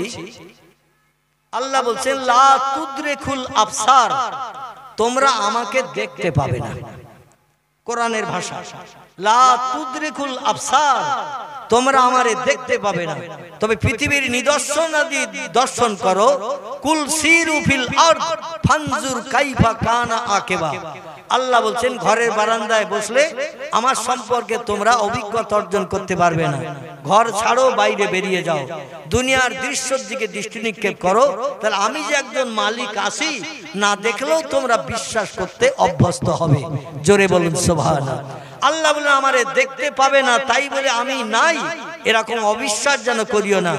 এমন কিছু সৃষ্টি আমি পৃথিবীতে বানিয়েছি, সারা জীবন অতীত থেকে ভবিষ্যৎ সে জিনিসটা দেখতে পাবে না, কিন্তু জিনিসটা আছে, এটা তোমরা বাস্তবে প্রমাণ করতে পারবে। যেমন হাওয়া, কি কথা বলেন? হাওয়া এ অতীতকাল থেকে নিয়ে ভবিষ্যৎকাল পর্যন্ত হাওয়ার রং কালো না সাদা, লাল না হলুদ, নীল না গোলাপি, এখনো পর্যন্ত তথ্য দিতে পেরেছে? আমরা চোখে দেখতে পাই না। তাহলে হাওয়া দেখতে পাই না যেমন বিশ্বাস করি, আল্লাহকেও দেখতে পাই না তেমন বিশ্বাস করি। পৃথিবীতে একজন ব্যক্তি আল্লাহকে দেখেছেন, তিনি হলেন সাইয়্যিদুল আম্বিয়া রাহমাতাল লিল আলামিন, যার মধুর নাম আল্লাহ কোরআনে কোট করেছেন মুহাম্মাদুর রাসূলুল্লাহ সাল্লাল্লাহু আলাইহি সাল্লাম। তিনি তার জীবনের 53 বছর বয়সে রজব মাসের 26 তারিখের দিনগত রাত তিনি পৃথিবীর জমিন থেকে রকেট চেপে দুনিয়ার 3টে দেশ পরিভ্রমণের পরে বাইতুল মুকাদ্দাসের চাতল থেকে উর্ধ্ব গগন ভ্রমণ করে মহান প্রভু আল্লাহর খাস কোয়ার্টার আরশ কুরসি যার নাম, সেইখানে যে আল্লাহর সামনে বসাবসি করে 27 বছরের লম্বা মেয়াদ আল্লাহকে সামনে নিয়ে বসে গল্প গুজব করেছিলেন। জোরে বলুন একটু সুবহানাল্লাহ। এছাড়াও পৃথিবীর কিছু আল্লাহওয়ালা, আল্লাহ প্রেমিক খোদাভক্ত মানুষেরা অন্তরে চোখে আল্লাহকে দেখেছেন, যেমন মনসুর হাল্লাজের নাম এসেছে। কার নাম? মনসুর হাল্লাজের নাম আল্লাহকে দেখেছেন। যাই হোক, আমার সময় শেষ, একটু যেতে হবে সেই ক্যানিং নদীর ওপারে। ভাই, আমি দুটো প্রোগ্রাম খুব খুশি হলাম, তাই হাত দেবেন, খুব খুশি হলাম। এরকম কিছু তথ্য জানার জন্য কোনো ব্যক্তি প্রশ্ন রাখলে আমরা খুব খুশি হই, আমরা খুবই সন্তুষ্ট হই, কারণ মানুষ সঠিক তথ্য নিয়ে সুপথে চলবে, এটা মানুষের জন্য এনাফ, যথেষ্ট। যাই হোক, আগামীতে আল্লাহ তৌফিক দিলে আরো কিছু তথ্য পরিবেশনের চেষ্টা করব। আমার কথার দ্বারা কারো অন্তরে আঘাত, দুঃখ, ব্যথা যদি লেগে থাকে, ভাই হিসাবে বা আপন সন্তান হিসাবে, সন্তানের তুল্যতা এখন আমি আর নই, কারণ আমার বয়স দেখতে দেখতে 64 পেরিয়ে গেছে। কত বললাম? 64 পেরিয়ে গেছে অদমের বয়স। এই জন্য ভাই সমতুল্য, পিতা সমতুল্য যারা আছেন সকলে ক্ষমার চোখে দেখবেন। ওমা আলাইনিল্লাল বালাগ। আমি আপনাদের জন্য দোয়া কামনা করি, আপনারা অধমের জন্য দোয়া করবেন। আল্লাহ যেন সুস্থতা অবস্থায় এই পৃথিবীতে বিবি বাচ্চা নিয়ে সংসার জীবন আমাদের সুখ ভোগ করে বসবাসের তৌফিক দান করেন। হিন্দু, মুসলমান, জৈন, খ্রিস্টান, শিখ, বৌদ্ধ, ইহুদি, চৈতন্য, যত ধর্মাবলম্বী আছি সকলে কাঁধে কাঁধ মিলিয়ে আমরা বসবাস করব। কেউ কাউকে হিংসা বিদ্বেষ করব না, কারোর সঙ্গে আমরা দুর্ব্যবহার করব না, সকলে সমান হিসেবে আমরা থাকব। সকলে বলুন আমিন, সকলে বলুন আমিন। মুহাব্বতে দরুদ শরীফ। আল্লাহুম্মা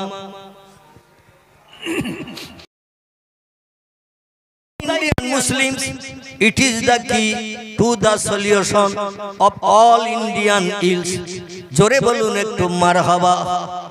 ডক্টর মানবেন্দ্রনাথ রায় বলছেন, learning from the Muslim Europe become the leader of modern civilization. ভারতের হিন্দু ভাইদের ঘরের কীর্তি সন্তান। মুসলমানদের নাম বলবো না, মুসলমানদের নাম বললে হয়তো কিছু ভিন ধর্মাবলম্বীরা বলবে যে মোল্লাদের নামে তো বাহ দেবে, ভালো ভালো কথা বলবে, এই জন্য ভিন ধর্মাবলম্বীদের কথা বলছি। পাঞ্জাবিদের ধর্মীয় নেতা যিনি, নাম তার মিস্টার গুরু নানক, তিনি বলছেন, সাধু সংস্কারক ব্রাহ্মণ গাজী পীর ও কুতুবগণ অশেষ উপকার করাইতে পারবেন যদি তারা ইসলাম ভরে দরুদ শরীফ বলা যাবে। একটু সুবহানাল্লাহ, আর একটু জোরে বলুন মারহাবা। প্রিয় নবী মুহাম্মদ রাসূলুল্লাহ সম্পর্কে বিভিন্ন উচ্চ শিক্ষিত হায়ার এডুকেটেড পণ্ডিতরা, এমনকি ডক্টর এইচ.এম. হার্ট, ইউরোপ মহাদেশের উচ্চ শিক্ষিত বিশ্ববিখ্যাত একজন জ্ঞানী পণ্ডিত, লোকটির নাম হলো ডক্টর এইচ.এম. হার্ট। তিনি একটি বই লিখেছেন, বইটির নাম দিয়েছেন ইংরেজিতে, ইংরেজির নাম হলো দ্য 100। কি নাম বললাম? বইটির নাম হলো দ্য 100, মানে 100। 100 নামের একটা বই লিখেছেন তিনি। তাম পৃথিবীতে দামি দামি মানুষ যারা, হাজার হাজার লক্ষাধিক মানুষের ভিতর থেকে ছাঁটাই করে বাছাই করে 100 জন মানুষের জীবনী তার ভিতরে লিপিবদ্ধ করেছেন বইটার নামের মর্যাদা রক্ষার জন্য। তাই বইটির নাম দিয়েছেন 100। লেখকের নাম মাইকেল এইসএম হার্ট এই বইটি লিখে তিনি বললেন 100 মানুষের জীবনে লিখে বইটা সম্পূর্ণ করব। এই বইয়ের ভিতরে ভালো ভালো মানুষের জীবনে লিখব, মানুষ পড়ে তাজ্জব হয়ে যাবে কোন ব্যক্তি পৃথিবীতে কেমন ছিল। এখন বই শুরু করার সময় ধন্দে পড়ে গেলেন ডক্টর এইসএম হার্ট। যিশুর জীবনী প্রথম লিখব না আমি মোজেসের জীবনী প্রথম লিখব, না রামকৃষ্ণ পরমহংসদেবের জীবনী প্রথম লিখব, না মহাবীরের জীবনী প্রথম লিখব, আচার্য কেশবচন্দ্রের জীবনী প্রথম লিখব, না গুরু নানকের জীবনী দিয়ে প্রথম বই স্টার্ট করব। এই চিন্তা ভাবনা নিয়ে শুরু করলেন দাড়ি পাল্লায় এক একজনের জীবনী নিয়ে ওজন করা। যার পাওয়ার মর্যাদা সম্মান পৃথিবীতে অধিক, তার জীবনীটা দিয়ে প্রথম বইটা শুরু করলে বইয়ের মর্যাদা রক্ষা হবে, বইয়ের দাম রক্ষা হবে। এইভাবে প্রত্যেকটি ব্যক্তির জীবনী নিয়ে দাড়ি পাল্লায় ওজন করতে শুরু করলেন। ওজন করতে করতে একজন ব্যক্তির দাড়ি পাল্লার মণিকাটাটা সব থেকে বেশি ঝুঁকে গেল।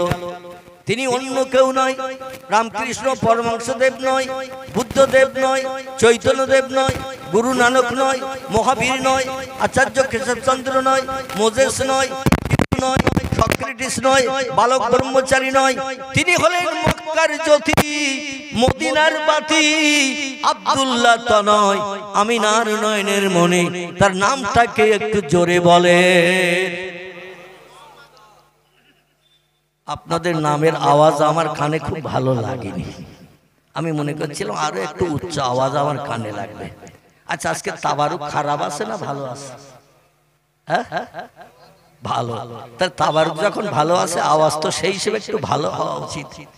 নবীর নাম যদি বেহেশতের বাগানে আমরা বলতে কুণ্ঠাবোধ করি, কবরে পরীক্ষা এসে বলবেন মান নবীও কা, এটা বলবে না বলবে না?